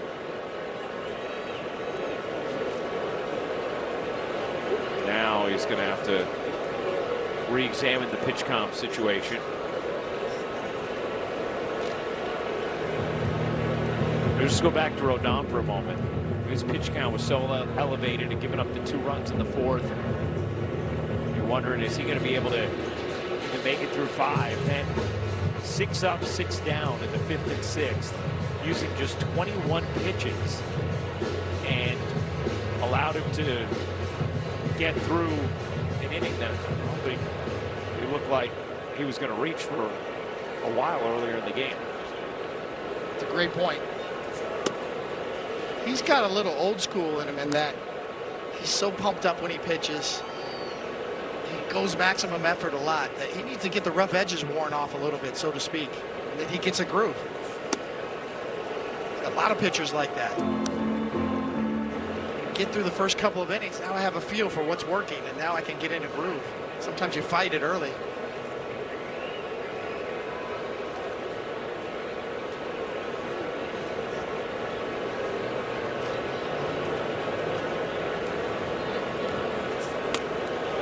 That's why we're kind of nuts, pitchers, because it's hard to figure out sometimes. To find that right slot, it can be elusive.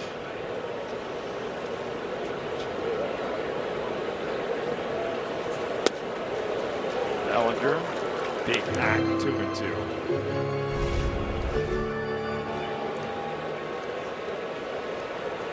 He's trying to leave.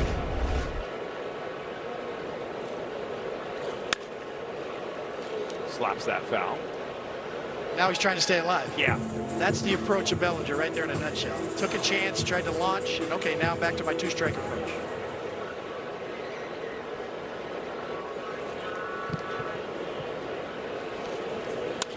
There it is. Flicking it to left field. That will get down for a base hit. Bellinger headed to second, and he's in there with a double.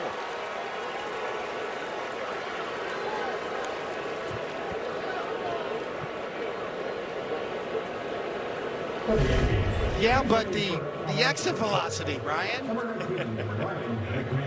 Yeah, but the double.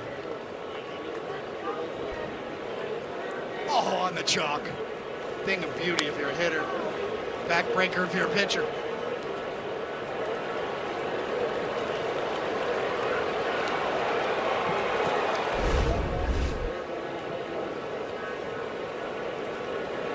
Took out the little 58 degree. Landed it right on the chalk.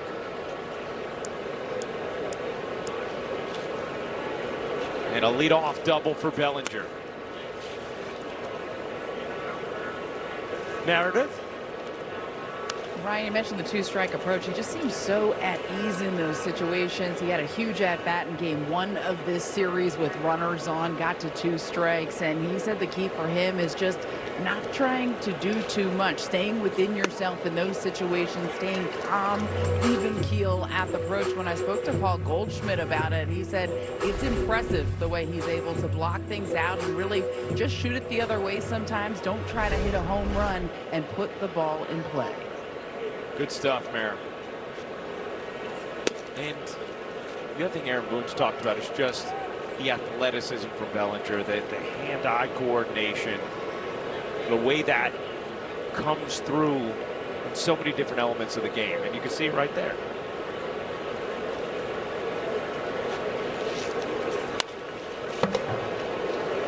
McMahon fouls that off, hitting for Rosario here. Righty now on the mound.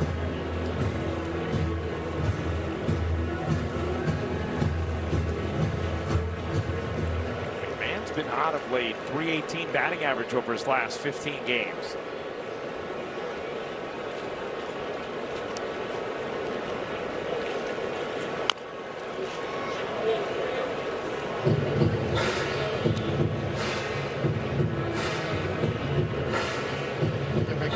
Classic left-handed batting low ball hitter. He can really drive it when the ball's down.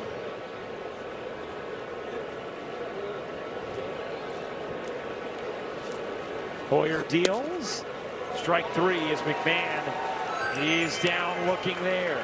And today on Yes, host Gracie Cashman sits down with Yankees ace Garrett Cole for a deep dive into the numbers that have defined his story. Watch the new episode of The Story of My Number, presented by the New York Lottery today, following Yankees coverage on Yes, the Gotham Sports app. Here's Grisham, whose triple started in the 6th, but became a 3-run inning to break the tie for the Yankees.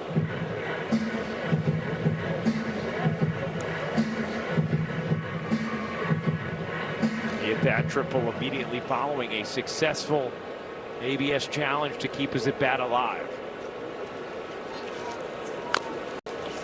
Tap foul.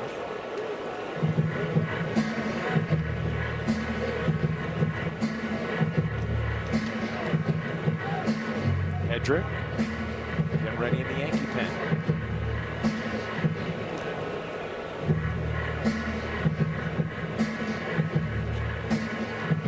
Grisham needing a moment there.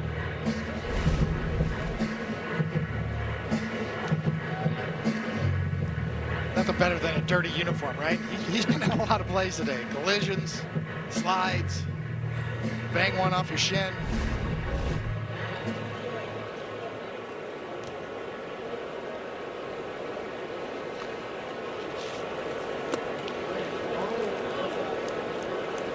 Two and one. Used to hear Joan Cohn say that to me in Little League. Get your uniform dirty. Do something.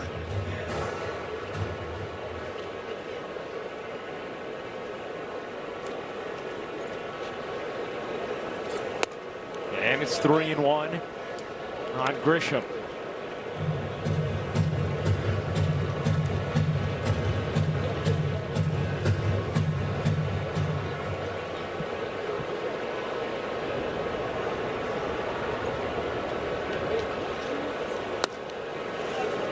And Trent Grisham works a walk.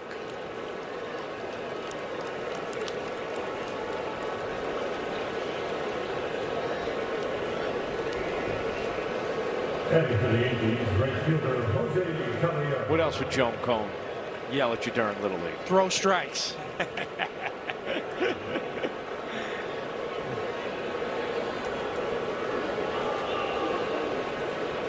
Here's Caballero, first and second, one out.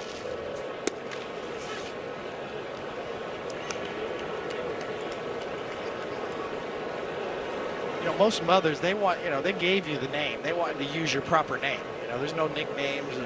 Yeah, she wasn't calling you Coney. No, she wasn't calling me Dave either. Yeah. I don't think I've ever called you Dave. She preferred the name she gave me. No abbreviations. She was a scorekeeper. Runners take off, pitch high and in at Caballero, and both bases stolen easily. So second and third now with one out.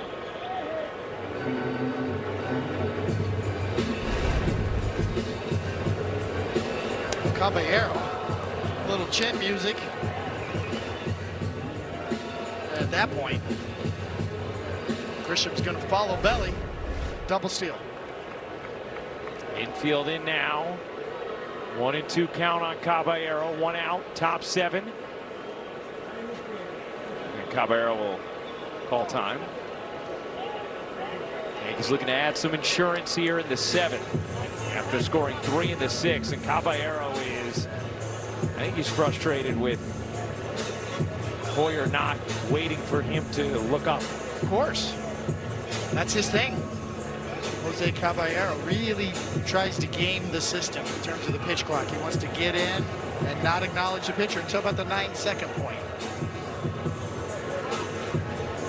Perfectly within the rules.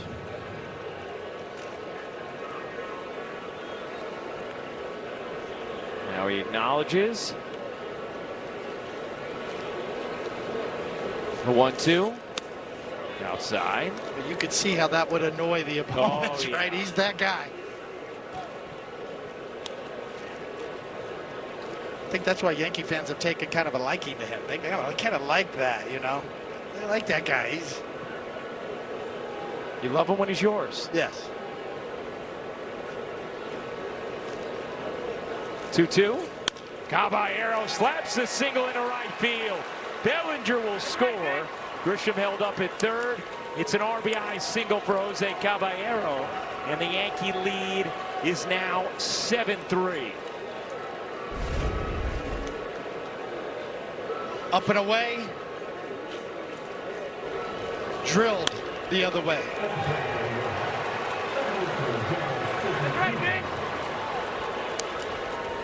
Expect Caballero to push the system here as well. Maybe take off early in the count here.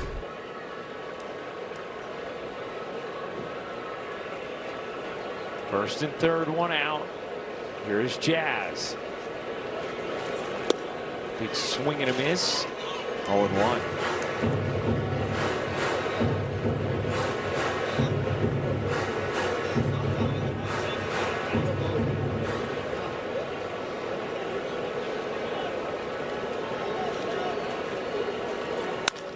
Chop to second. Lozada goes to second just in time for the out. Run will score, and it is an 8-3 game on the RBI ground out off the bat of Chisholm.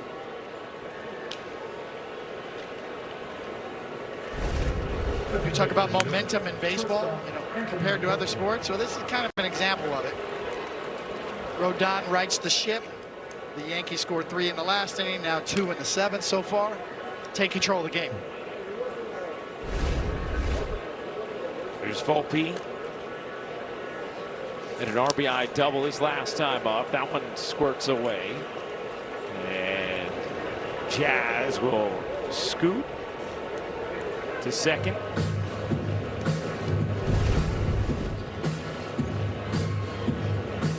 That's all you can do. Try to backhand it and pick it.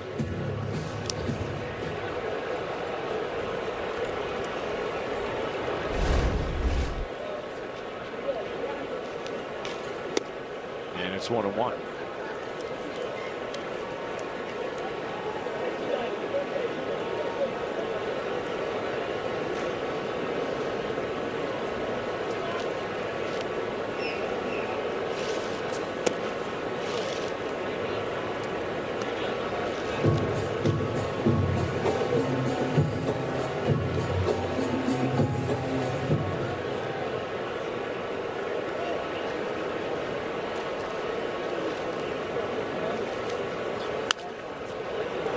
Fouled away, 2-2. I know we're getting used to working with each other. Yeah, always. Yeah. That long, comfortable silence. You don't have to talk, right? No. There's a pitcher right there. Actually, I was going to go grab a snack for a while. Let's enjoy the sounds of the game right here.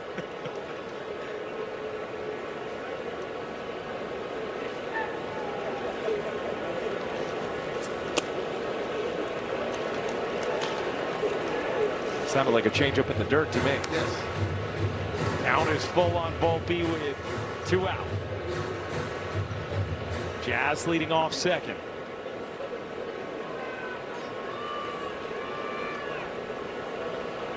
Jazz taking off, and Volpe takes ball 4 as Chisholm steals third. And the inning continues for the Yankees.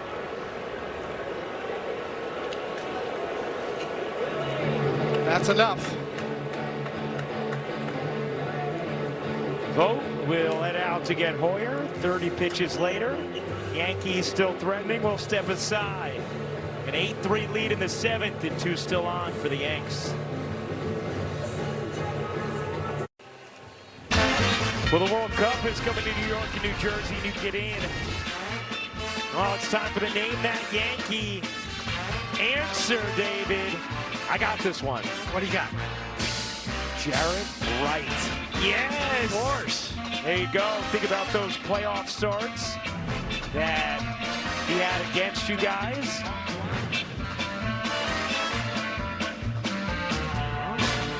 Got the captain there.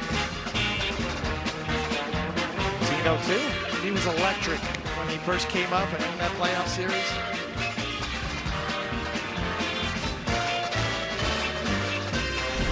He started game 4 of the ALDS in 06 for the Yankees, as that's off the end of the bat into shallow left, and running in to make the catch is Fry to end the inning. So Sanchez made a bid for it. Could not get it to drop, but the Yankees add 2 more. It's 8-3 going to the bottom of the 7th.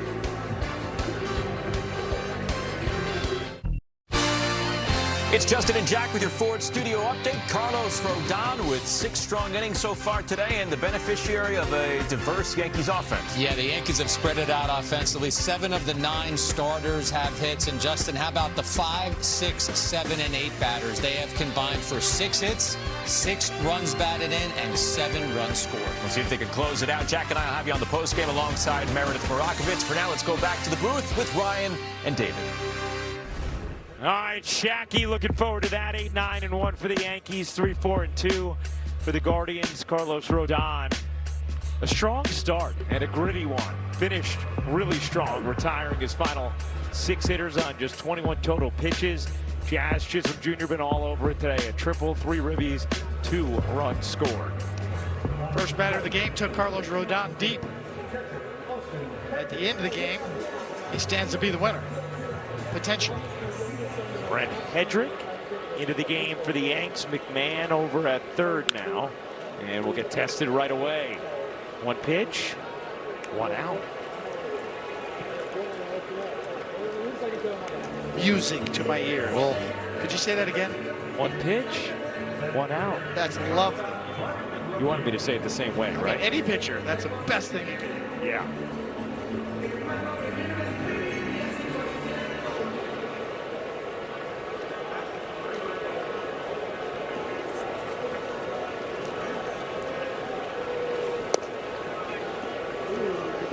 0-1 on Rocchio.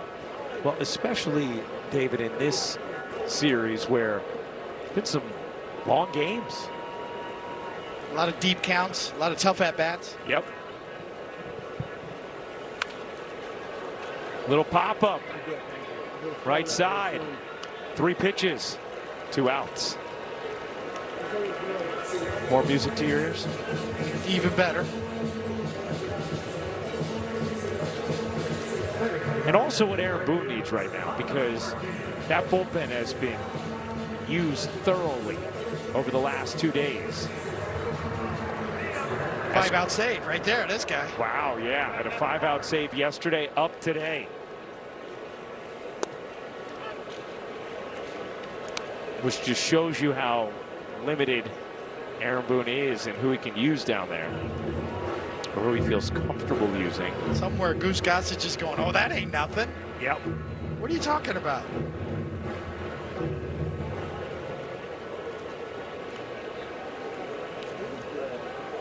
No 1 to Martinez. He is down 1-1.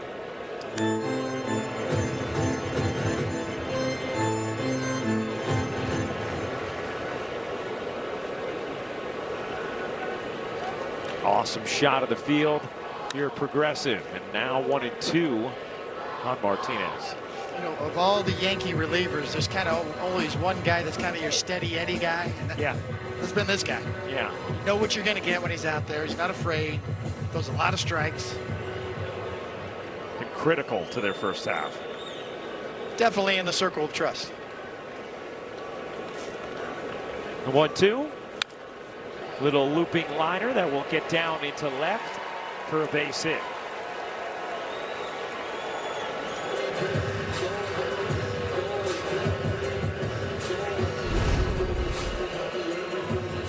Reach out. Get enough of it. Take the single. Here is Ramirez.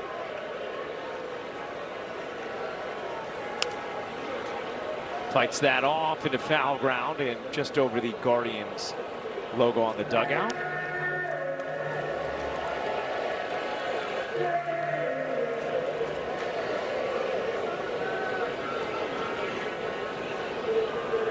You talked about it in the 5th, David, how big that at bat was between Rodon and Ramirez, where he struck out Ramirez after it felt like the Guardians had momentum. Rodon had such a toxic 4th and started that 5th with a K. Good slider right there down. Gets him over the top.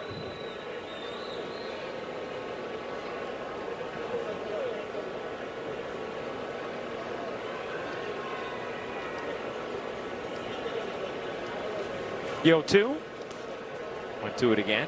Yeah, that was back when Rodon was kind of struggling. Yeah. 4th, they give a 2 in the 4th, and leading off the 5th, you got to face this guy, Ramirez, who just wears out the Yankees, wears out everybody. Rodon got him, punched him out, and settled down. That really settled him down.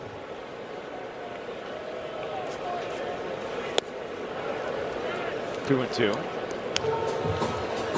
Really, Rodon pitched Ramirez tough today.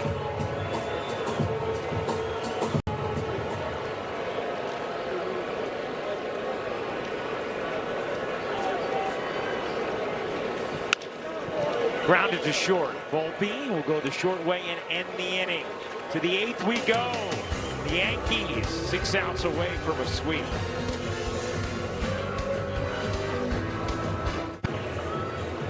Hey, the World Cup is coming to New York and New Jersey, and you can get on the World Cup Mania at Yankee Stadium on Thursday, June 18th. The first 18,000 guests in attendance will receive a Yankees soccer jersey courtesy of Bank of America. Tickets are going fast, so get yours today at Yankees.com.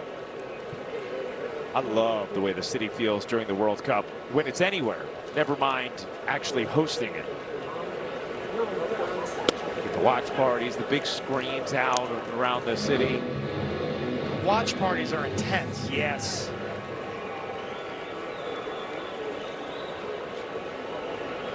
Yo, 2. Speaking of intense, those Knicks watch parties are pretty intense too. It's Nice of Cleveland to give us a businessman special here today, so you can watch the Knicks later on. That's right. You have any predictions for tonight? We got a series. Yeah. Swing game tonight. Goldschmidt, I mean, just how good is this guy? My goodness. Goes down, digs it up. And another multi-hit game for Paul Goldschmidt.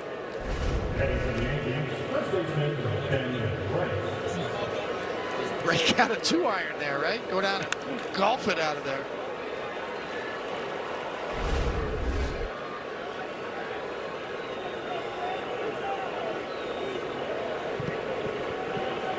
That's really showing my age. Nobody hits 2-irons anymore, right?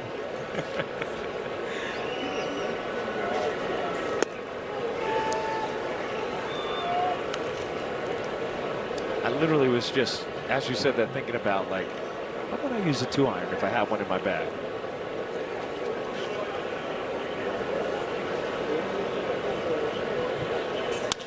Rice grounds one through into right field, a base hit. So the Yankees with first and second. No outs here to begin the 8th. At the plate for New York, outfielder Cody Bellinger. Well, Ben Rice wants to join the party. He's not going to leave empty-handed today.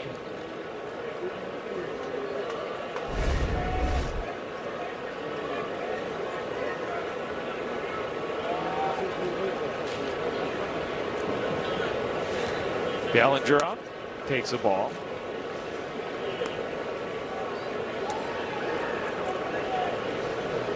You talk about joining the party, we got to say happy birthday to Ken Singleton, our good friend and former colleague.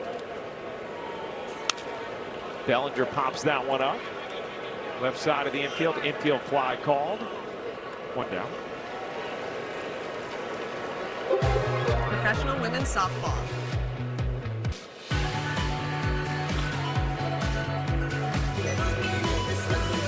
Tonight on Yes. Looking up and down the lineup, I think Ali Sanchez is the only Yankee who has not joined the party today. And then McMahon, who didn't start the game. So we don't hold his lack of invitation against him. Do you think umpires practice their strike call in the mirror at home, like hitters practice, like O'Neill used to do in the mirror with the bat? Definitely. They all got different calls back then. So you're waiting on him, right? Yeah. He's a little more deliberate. No. John Tompane now, he's great. Ball really thrusts into it. Richie Garcia was one of the best.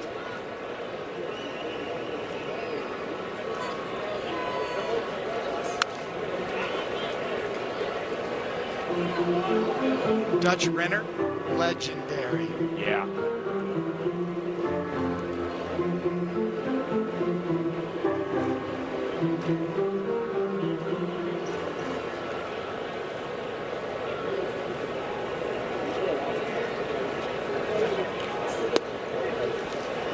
Yeah, I mean, really subdued there for Mark Wegner. Just a calm, slightly delayed strike 3 call. Yeah. Hitting for the Yankees, center fielder Trent. Just the look away with it, too.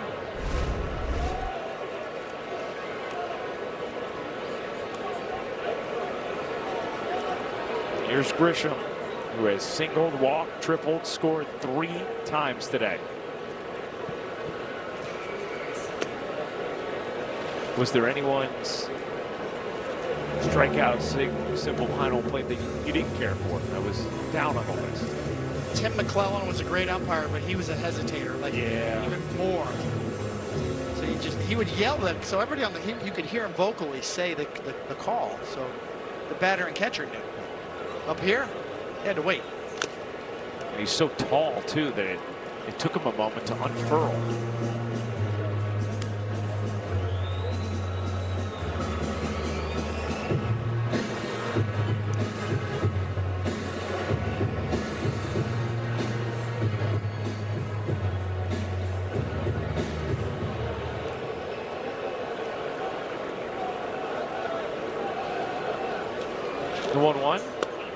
2-1 on Grisham.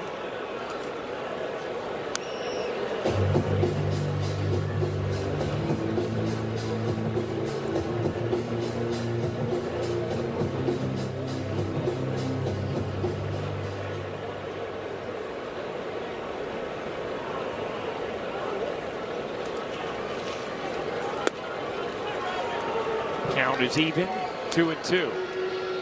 Two best jerseys I saw here in Cleveland in this series was number 99 for Ricky Vaughn. Oh, nice.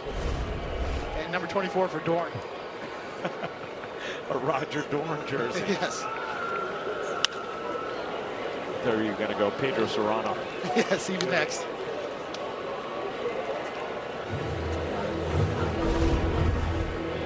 Oh, yeah. Wild thing walking in with Aaron Judge earlier today. The original 99.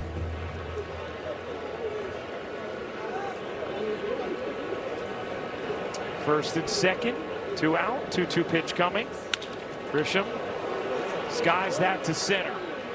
Fairchild there, and the inning is over. Yankees threat but don't score. We go to the bottom of the 8th. Yanks leading 8-3.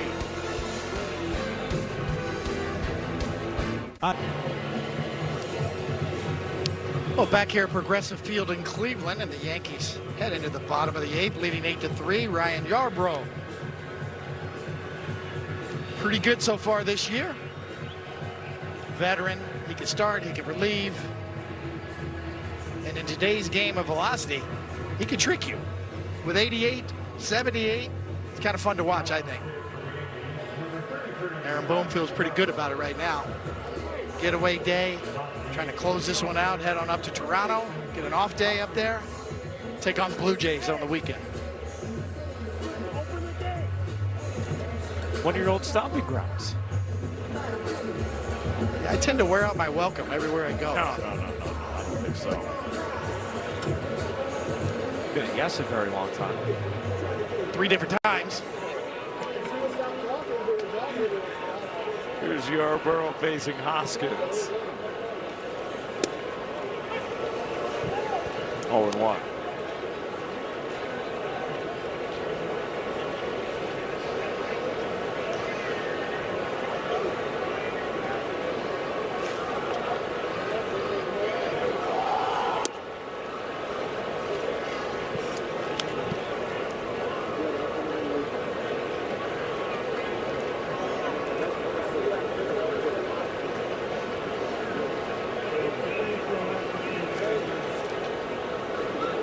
The 1-1. Popped up.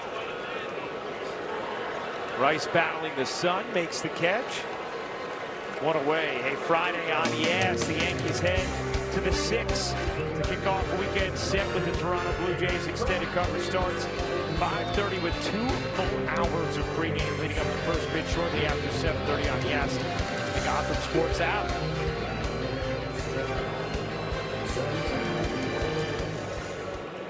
Probables for Friday. Weathers for the Yanks and Savage for Toronto.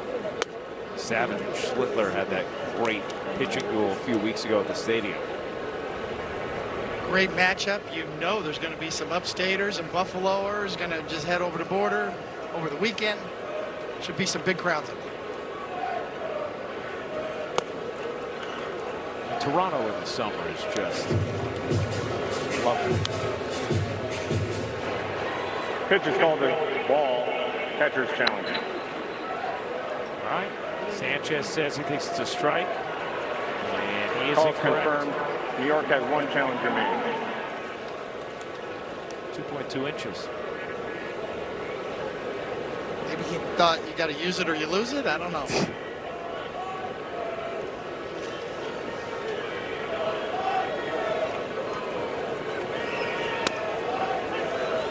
2-1. You know, one of my first roommate was a guy named Mark Gubazal. Oh, yeah. Roy, Scooby does the Angel games great. He's the first one that taught me this concept as a pitching concept. You either have to throw below hitting speed or above hitting speed. That's below hitting speed right there, that pitch. 78 miles an hour. You know, that hitting speed is at the, low 90s, you know, average major league fastball 94 now, so hitting speed's right, you know, in there, a little lower.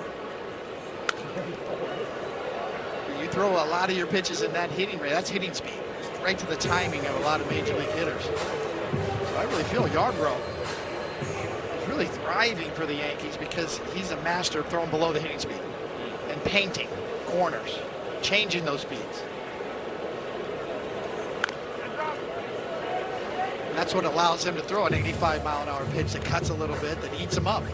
And then he'll throw slow down and away, and then slower down and away. Hitters just aren't used to that, seeing that below hitting speed like that in today's game.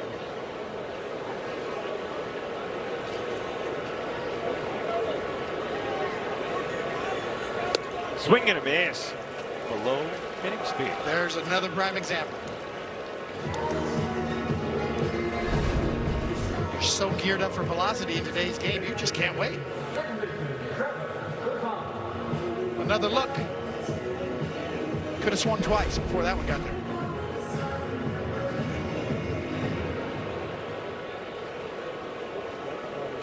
Lozana in the highest, up with 2 outs, nobody on.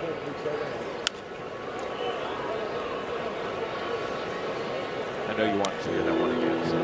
Love it. Yeah. Yeah, you know what? That baby has the right idea.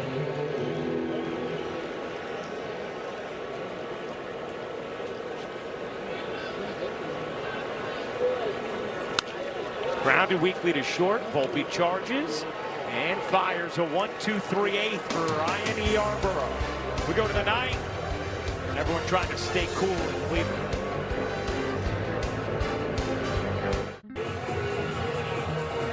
Hey, fans, after the final out, get highlights, analysis, clubhouse interviews, and hear from the manager, plus a look ahead to the series with the Blue Jays. That's all coming up on the W.B. Mason Yankees postgame.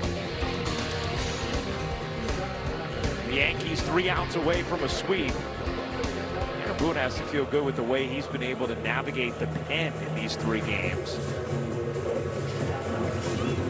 Had to go really deep in games 1 and 2. Rodon able to muscle through 6th here today.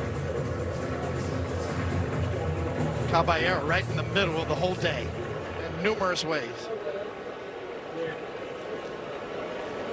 A bunt single, a ribby single, a sac fly. Collision with Grisham in right center. A couple of nice plays out there too. Yep.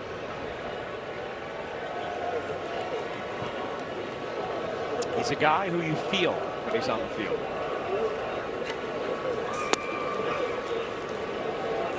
And he has really impacted winning consistently this season for them.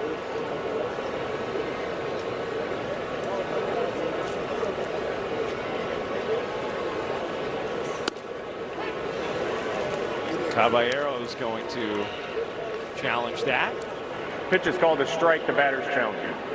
Barter, the Yankees' final challenge. And he will be correct. Overturned, it's a ball.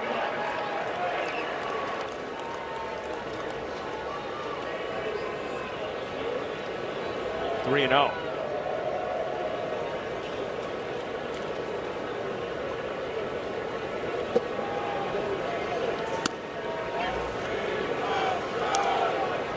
Highlight of the series might be Schumann's ABS challenge in the opener. Yeah, that was good.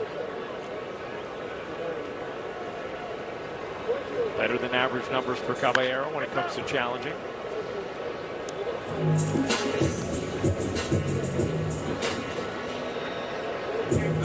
The swag of a walk in today's game, right? Yeah.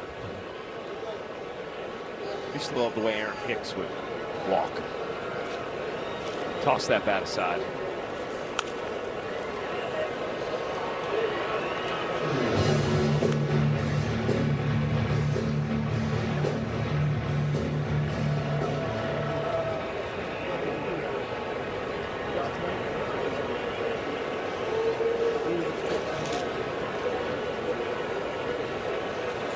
Swing and a miss. 1 down.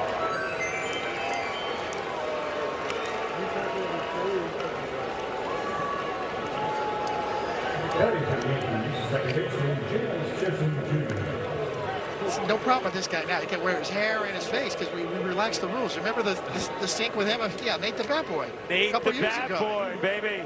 Yeah. Now it's no problem. Became world famous.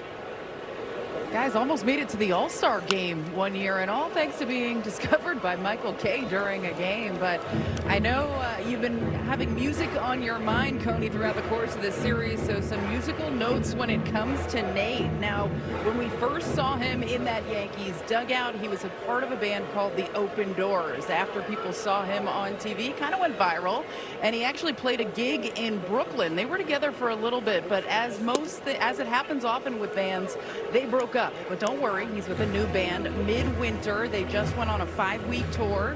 He also played in New York this time around. This is his first series back this summer, and he said aside from music, this is the best job he has ever had. He's expecting to go on tour in a couple more weeks for a while with that band, a heavy metal band. David? I mean, Meredith's Nuggets are next level. Whole deep dive on Nate. We should catch one of his shows. Best heavy metal band of all time. Yes. It's very subjective, right? Yeah. Metallica's pretty good. Ozzy Osbourne pretty good. Black Sabbath. Yeah.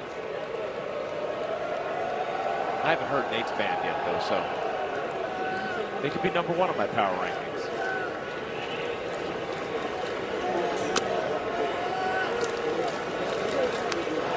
War Pigs, all-time great song. If you've never heard it, you need to go down that rabbit hole.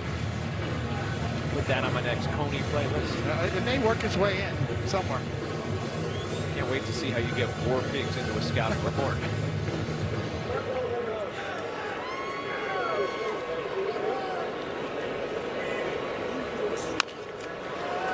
Grounded weakly to the left side.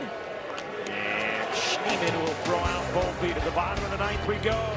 Yankees looking to finish off an 8-3 win.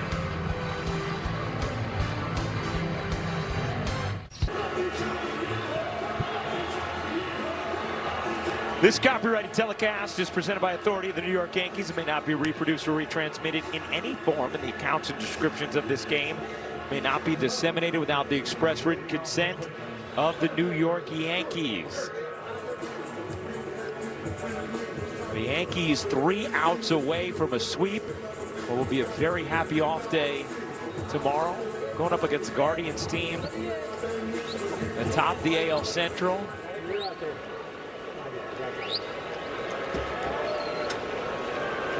So can I ask you a question? I would love for you to What's ask me the a question. proper reference if you're referring to people who live in Buffalo?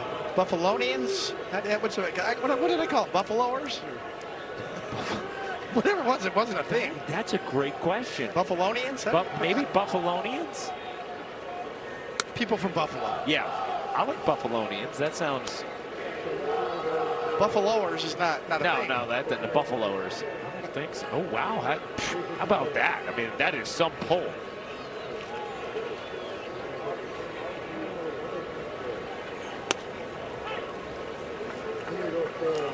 I mean, Tony Gambino Jr. on the camera right there. How did he find that Bill shirt that quick? We're in Cleveland. Tony. 3 seconds. You're showing off.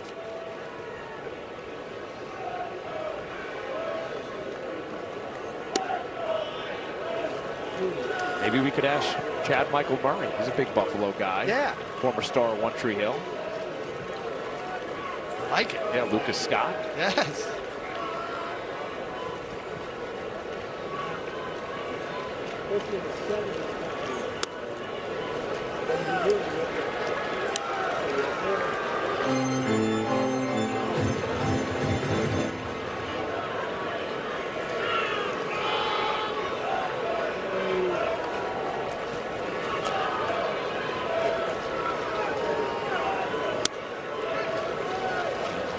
Called a strike, and they're going to have an ABS challenge here.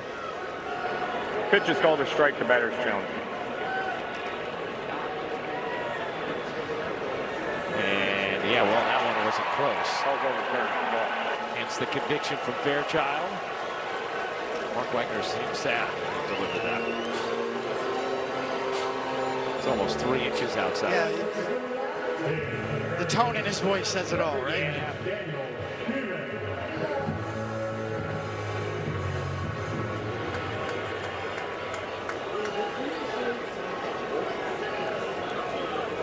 Goal for Yarbrough here. You want to lock this down without Aaron Boone having to get anybody else in here.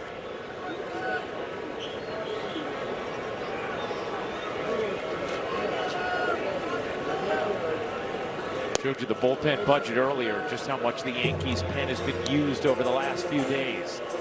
That's why it was so critical that Rodon was able to navigate the 5th and 6th on just 21 pitches.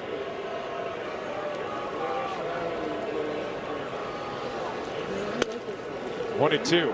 I just got clarification from the great Sarah Lang. Oh, the great.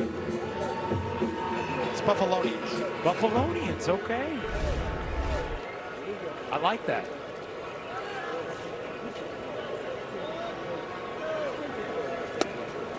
Swinging and a miss. Big out there from Yarbrough is Schneemann, who's down on strikes. See him drop down a little more on that, get creative a little bit. Sometimes you're on the mound, you invent a pitch midstream. That's what Yarbrough does. He did right there, very effectively.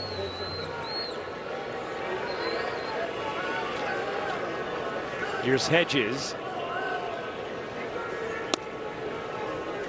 Yankees scored 3 in the 2nd. Guardians came back to tie it in the 4th. Yanks then scored 3 in the 6th, 2 in the 7th.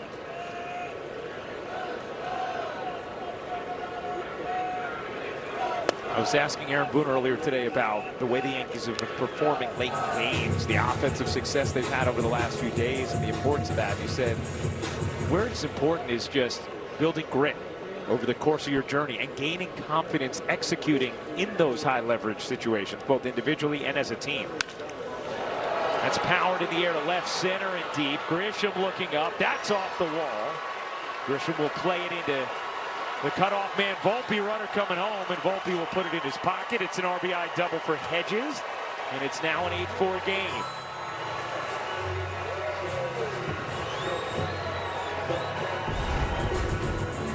The only question was whether it was going to be high enough or not. Hedges thinks it has a chance. Not quite enough, about 3/4 of the way up the wall. Cruz on into second. And now, Matt Blake going to make the walk to the mound. Slow things down here for Yarbrough while the Yankees speed things up in the pen.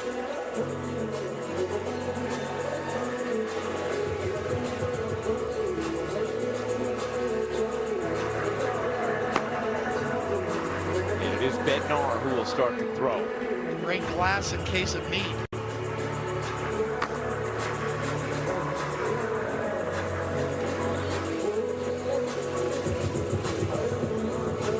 What do you think, David? You give Yarbrough one more base runner to reach, and then you'd...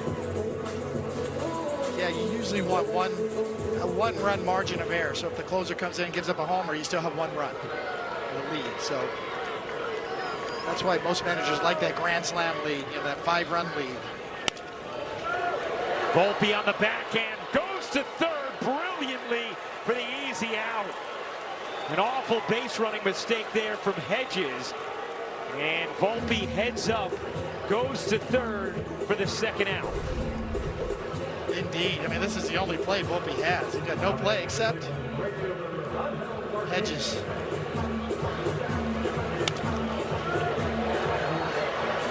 And now for Hedges, the walk of shame back to the dugout. Nothing to be gained there if you're Hedges. Yankees will take it now, 1 out away from the sweep.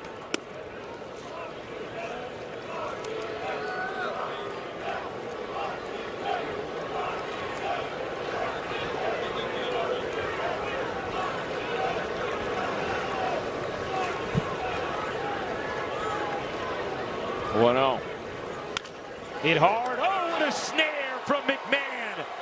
An exclamation point to end the sweep as the Yankees win it 8-4.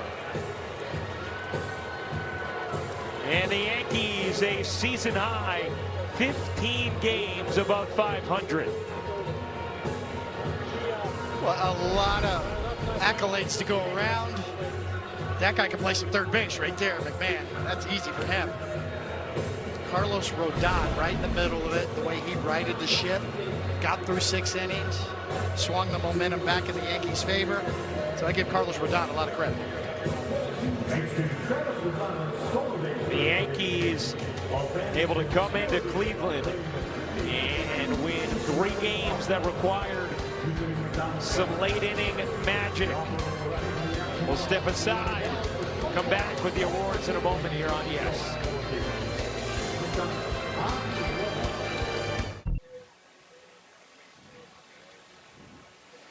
The Yankees win at 8-4, complete the sweep of Cleveland. Time for the game-changing drive of the game, brought to you by Audi and the all-new Audi Q3. As you can see right here, Jose Caballero gets a sac fly. It probably shouldn't have been a sac fly, but daring base running, and from this angle you see Jazz Chisholm doing the job of an on-deck circle guy and doing it right, and they're pumped, and it worked. And how about the Chevy player of the game? Well, of course it's the pitcher. It has to be the pitcher. I'm a little biased, but I was really impressed with Carlos Rodon, the way he battled all day long. 96 pitches, a hot day, struggled, got it right, gave his team a chance to win, and he's the winner. 8-11-1 for the Yanks, 4-6-2 for the Guardians, 2 hours, 48 minutes. Rodon the win, Chisholm a triple, 3 ribbies, 2 runs scored. The Yankees with their 6th series sweep of the season. Coming up on the Yes Network, stay tuned for the WB Mason postgame show with Justin Shackle and Jack Curry. Special thanks to producer Josh Isaac, director Michael Cooney, Mike Webb, and our executive producer is Jared Ames Boschnet. Join us again on Friday when the Yankees head north of the border for a weekend series against the Blue Jays. Coverage begins at 5:30 p.m. on Yes, with first pitch coming shortly after 7:30. Once again, the final score, the Yankees 8 and the Guardians 4. The Yankees complete